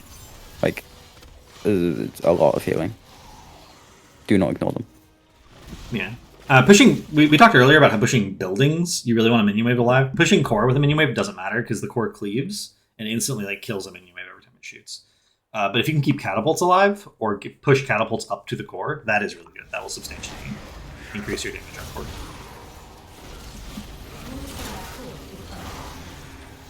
Died mid-March, feels bad. Alright. Now, whatever the hell the last game was. Thank you for the raid, Squeaky. Welcome, everyone. So, we actually don't know. I didn't watch the VOD, so I don't know if they had checked out at this point. But in the last game, what's the team name? Homo sapiens. The Homo sapiens, they went 5 DPS. Mhm. I don't know why they did this. I don't know if they were checked out and just wanted some fun, or if this is a strat that they believe is good. But yeah, they went 5 DPS. So yeah, we ended up with solo support Abathur versus 5 damage dealers. Legitimately, this was not the worst pick in the world because it makes Mephisto and Maev worse. And also, Abathur's actually really good into no sustain heroes, like no healer. Because mines not only slow your rotations, but just like add chip damage, and there's nothing you can do about it. Cascon's playing Abathur and completely memed and put the mines in packs, like you see people do in highlight clips. The correct thing to do is actually put the mines in vision on rotational paths that are spaced at roughly 3 seconds apart, because that's how long the dot lasts from level 1 talent. So you put a mine here, and here, and here, and here, and here. I think my very first mine placements, I follow that advice, and then I decide that I'm going to do the grouping thing. Yes, I'm aware, Froge. I'm aware. The meme bush is a meme. Don't meme bush. It's and we're talking specifically in this context of they don't have a healer. If you have a healer, if they have a healer, mine bush is actually a little bit better than otherwise. But mine build is bad. And again, this comes down to right side team is just playing better. Talents can be a tiebreaker between evenly skilled teams where the right talent can completely change like a game. They're never the thing that wins you the game. They're just a tiebreaker. You have to already be better or already be like relatively even. If one team's just better, no talents is an option. In fact, when Gen G would scrim worse teams, sometimes they would just not take talents to make the game harder for themselves, so it was even. And famously, Ishbu, he posted this on Twitter, but I talked about it privately a couple times. When they were scrimming against, when Gen G was scrimming against HHE at 2018 BlizzCon, if they were like 2 or 3 levels ahead, they would all just int and die to make the talent tiers even, so they could have an even team fight. So talents are a tiebreaker. They're not what win you the game to begin with. I put a lot of effort into analyzing talents, but my analysis always assumes that 2 good teams are playing against each other. 3, 2, 1. Well, I agree there's optimal mind placement. I also think I don't like that. Please don't do it to me. Optimal mind placement versus offlaners is actually one of the worst things you can do in offlaner. It's so frustrating. Look at that. Look at how nice this is. And then look, the dot's going to end. And imagine if Lunar had been hopping this way. It would have happened again. I think at the start of this game, Nano called that he was split pushing Ubrak, and he was going to run it down all game. So Nano was not in voice chat, so we had no idea. I think someone said he said it on stream because he was streaming. Ah. Nano was streaming when he played this game, so if you want to go look at Nano's perspective, I believe he has a VOD. We're just, look at this. Look at this Genji just like defending against this wave 4v1. Well, with a hat. Genji is Hasuobs, by the way, if you want to go look at Genji's Yeah, that's play. a liquid Hasuobs.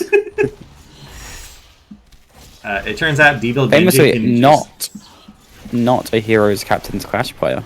Famously. Yeah, technically. Also not famous for being particularly good at Genji. Although he is good at Genji relative to the average player, obviously. The bait into the meme bush. So actually, at the start of the game, I asked, should I go meme bush? And Hasu told me yes, and he'll bait them into it. And then he did it, and I felt good. If anything you do with mines on BOH is also not very good, is to clump a bunch into the Immortal and get some instant burn on. Actually, so one of the weakest things, this is tech. You guys ready for tech? I've shared this with teams I've coached, but I've never shared this publicly. Is it the camp tech? It's the camp tech. So one of the weakest things about Abathur is his early game. And frequently, the best thing to do into an Abathur comp is do camp invades, because the enemy team has a really hard time stopping you. Particularly when camps are hyper valuable, like on Volskaya or Towers of Doom with the Sapper camp. Because getting that early tempo advantage into an Abathur comp, like you set them on the back foot, because Abathur comps always want to scale into the late game. If at the start of the game, you start putting all of your mines on a camp, it basically does half of the camp for you as soon as the camp is aggroed, and then it trips all the mines. Because it won't actually trigger the mines until the camp is aggroed. And that can actually prevent people from getting the timing right for invades, like on Towers of Doom, and completely prevent the early game issue. Legitimate tech.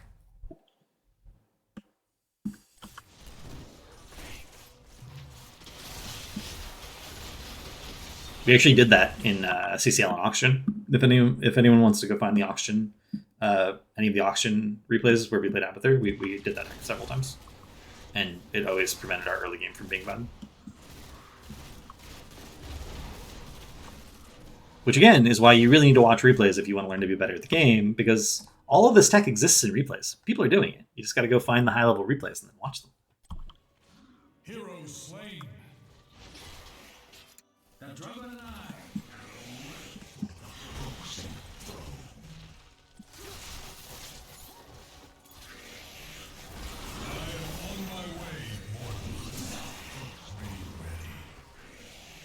He's trying so hard to live. He's out of mana and out of time. And we're gonna fast forward through this game.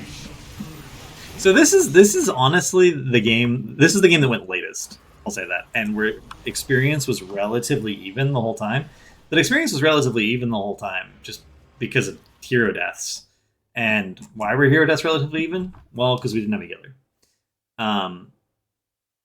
Most people don't know that healing is actually the single most important role in Heroes of the Storm, statistically. And my evidence for that is, back in the day, QM didn't have a rule where healers had to match against healers. The difference in healer versus no healer was a 10% swing from the average 50% win rate. That means that healer teams won 60% of their games, and non-healer teams, into healer teams, won 40% of their games. This is the reason that rule exists in QM matchmaking, because it was just wildly unfair. And in terms of predicting the winner, it was the single most important metric for predicting who would win a quick match game. You can play no healer comps to some degree with the right heroes in the right circumstances. Silvers are also a lot better on 2-lane maps because there's less soak to miss. That's unironically true. But yeah, the healer is literally the most important thing. And what it comes down to is map uptime. Again, we spent the first almost half hour talking about efficiency and just general efficiency and being really efficient and doing things well. Efficiency is easier when you have a healer because your map uptime is higher. You can make a little bit more mistakes, and your healer will just fix your mistake by healing you.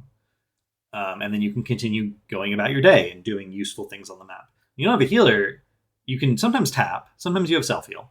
But most often you have to back. And backing is essentially, 3 seconds. Is it 3 seconds to back? You mount instantly, and then it's like 12 seconds back to lane. So you're wasting upwards of 20 seconds every time your healer could just heal you instead. Like, healing is the most important thing for map uptime in the entire game. Therefore, healers are the most important thing for map uptime. And since map uptime is about efficient macro, there's this weird dynamic that you could theoretically argue healers are the most important thing for macro, even though they themselves don't clear waves.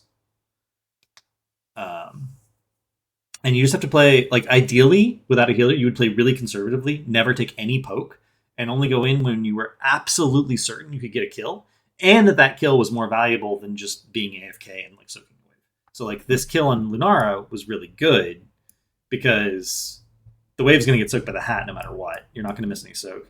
If you get low, then you can just go back, and no soak is missed because Abathur. But in other circumstances, if Genji were the only one here, and there was, like, getting the soak would be more important than getting the kill if you had to back after the kill. Everyone on red team just completely ignores this and YOLOs all game. they get low, they just stay and die. Like, back. The ARAM mentality. Yeah, they just add the death timer to their back timer, essentially.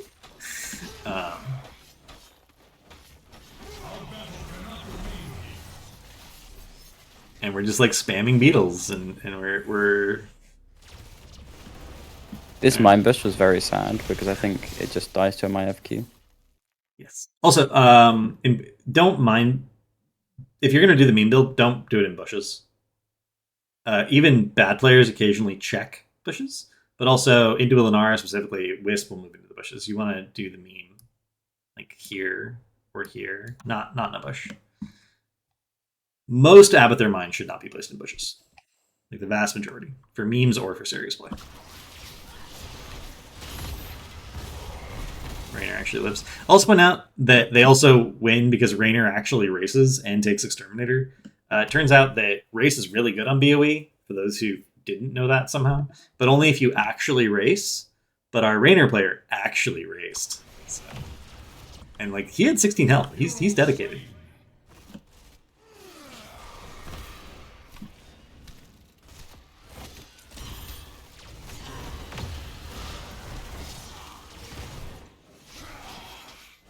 The split push continues.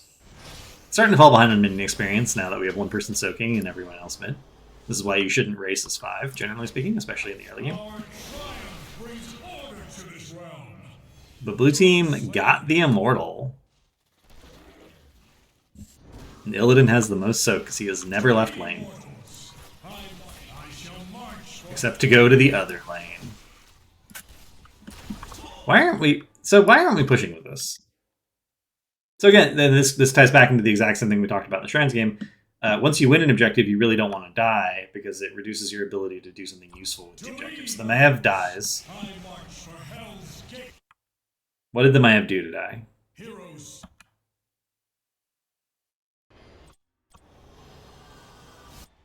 That's not a safe place to back. Cav backed. She No, cav backed. no. Cav backed. Cav backing is when you back as aggressively as possible, but it's still safe. By definition, if you die, it was not a cav back.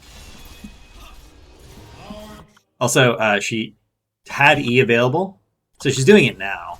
But she could have E'd over the wall before she started backing. Like, using the mana when you're going to back anyway doesn't matter. And then they're not pushing. Like, be with your... The Immortal has stuns. They're not being proactive. They're sitting underneath their towers. The Immortal is an extra hero. It's an advantage. You want to be with it. Instead, they're just brawling in the middle of nowhere.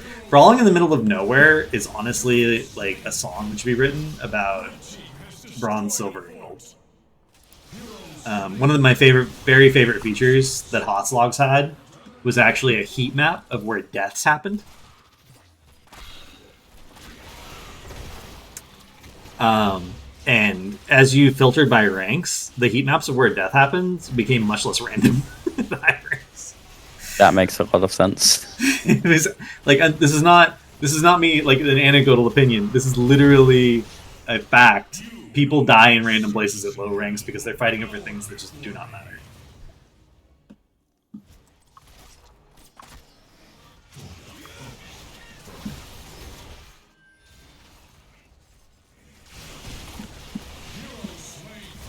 Again, getting just out-buttoned. Nova dying because Nova has no escape.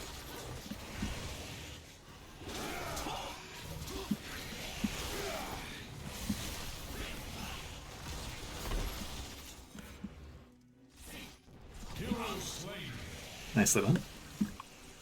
But fast forward needs the Benny Hill thing.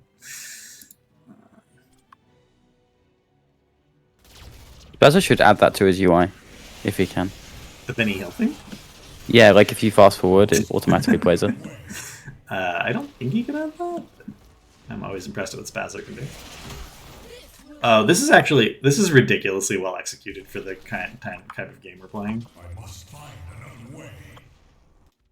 When you're ganking someone, here's something you can actually do in your replays to see how well you do it. So we're on Maiev's vision right now. Ideally, for a gank, everyone comes into vision at exactly the same time to minimize reaction. If one person shows early, then like maybe the person can get away because if they instantly react to it. 1, 2, and then like so if the new bracket held just like a little bit, if Nano had just held for like 2 seconds, literally everyone would have come into vision at exactly the same time. There's no chance Maiev lives there because she's so far overextended, and they're all off the map. They can't see anything. But like that is just a crisp gank, especially for a bunch of people who aren't coordinating with a main tank who doesn't play tank. Nano's a DPS player. I remember seeing that in the game, and I was like, it was clean.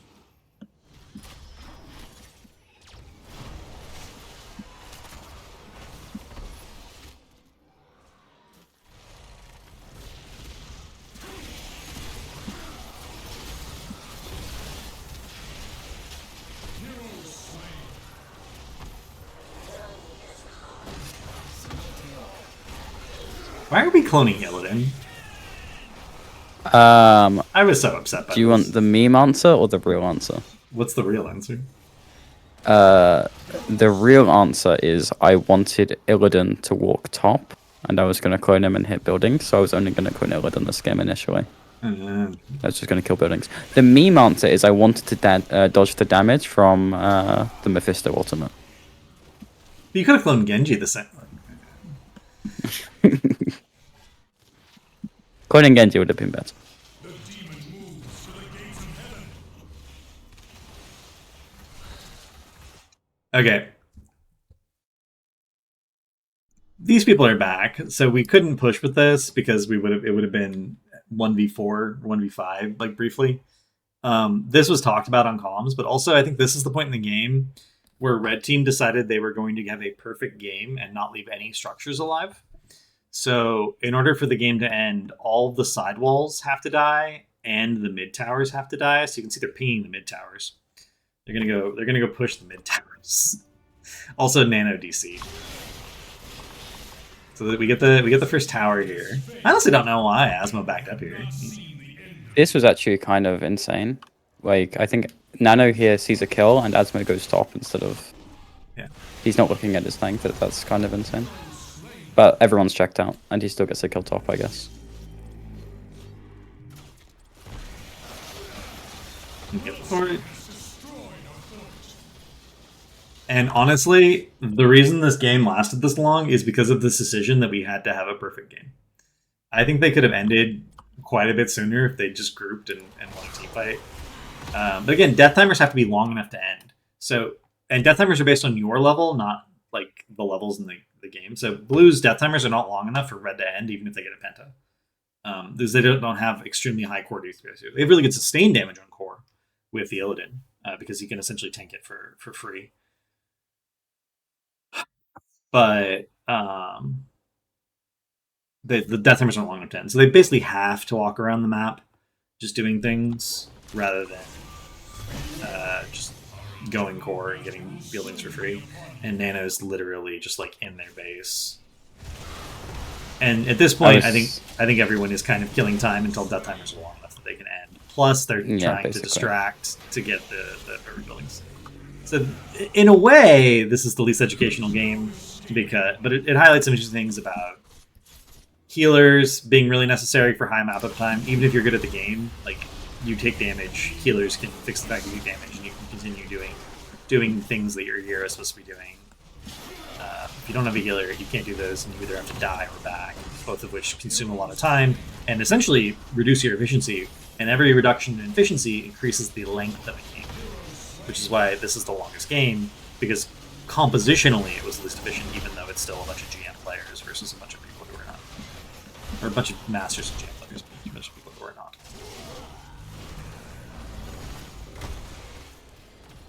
Why are these teams playing each other?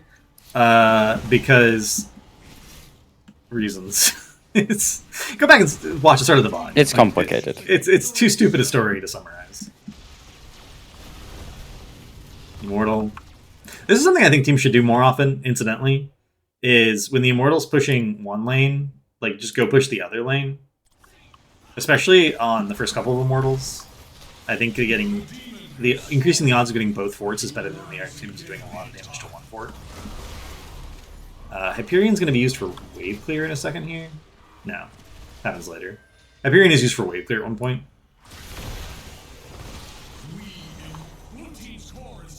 You missed a new Brat clone to kill a building. We're getting the... I didn't miss it, I don't care. We're getting the tower here. The new rack now has 20, so can actually win every single 1v1 in this match. But can he win a 1v5? Let's find out.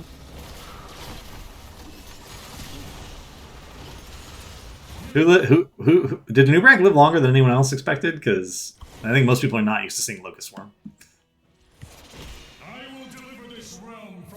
And we could distract them from clearing here, Hyperion used for wave clear, but we're not because we have to kill top keep first. That's the rule. Also, top wall is still alive. We're just going to focus on this because it's the last thing that matters. There we go. We got it. Okay, now we can end.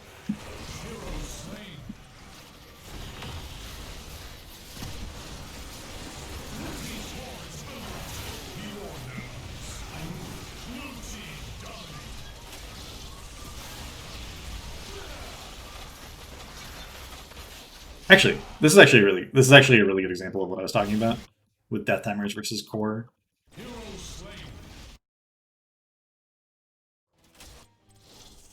When did we start hitting core?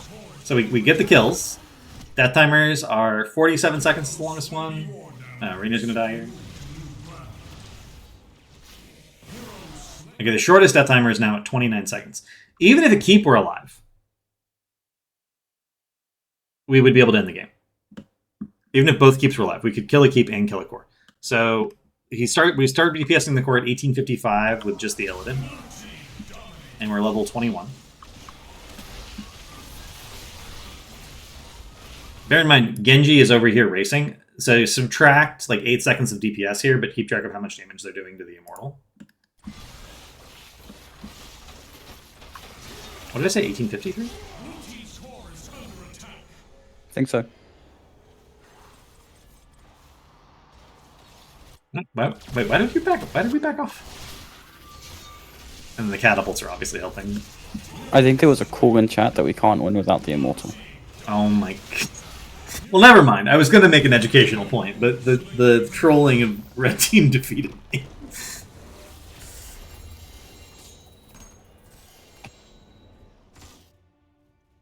That's it. That is the 4-0 from the random smattering of Master/GM players versus a coordinated team that regularly plays together, but is gold and silver.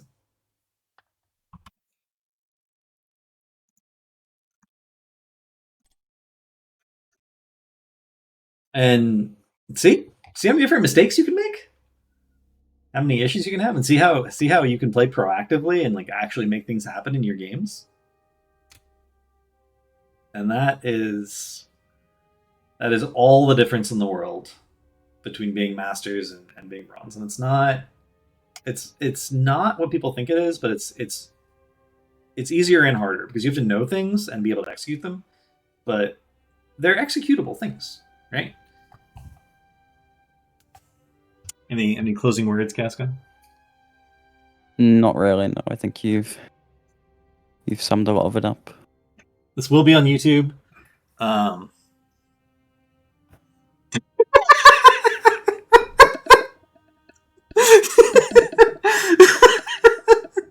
Wait, what did I miss? Is it not on YouTube? I'll be uploading this to YouTube, so it's preserved. It will be as a VODs. You can link it to people on Twitch as well.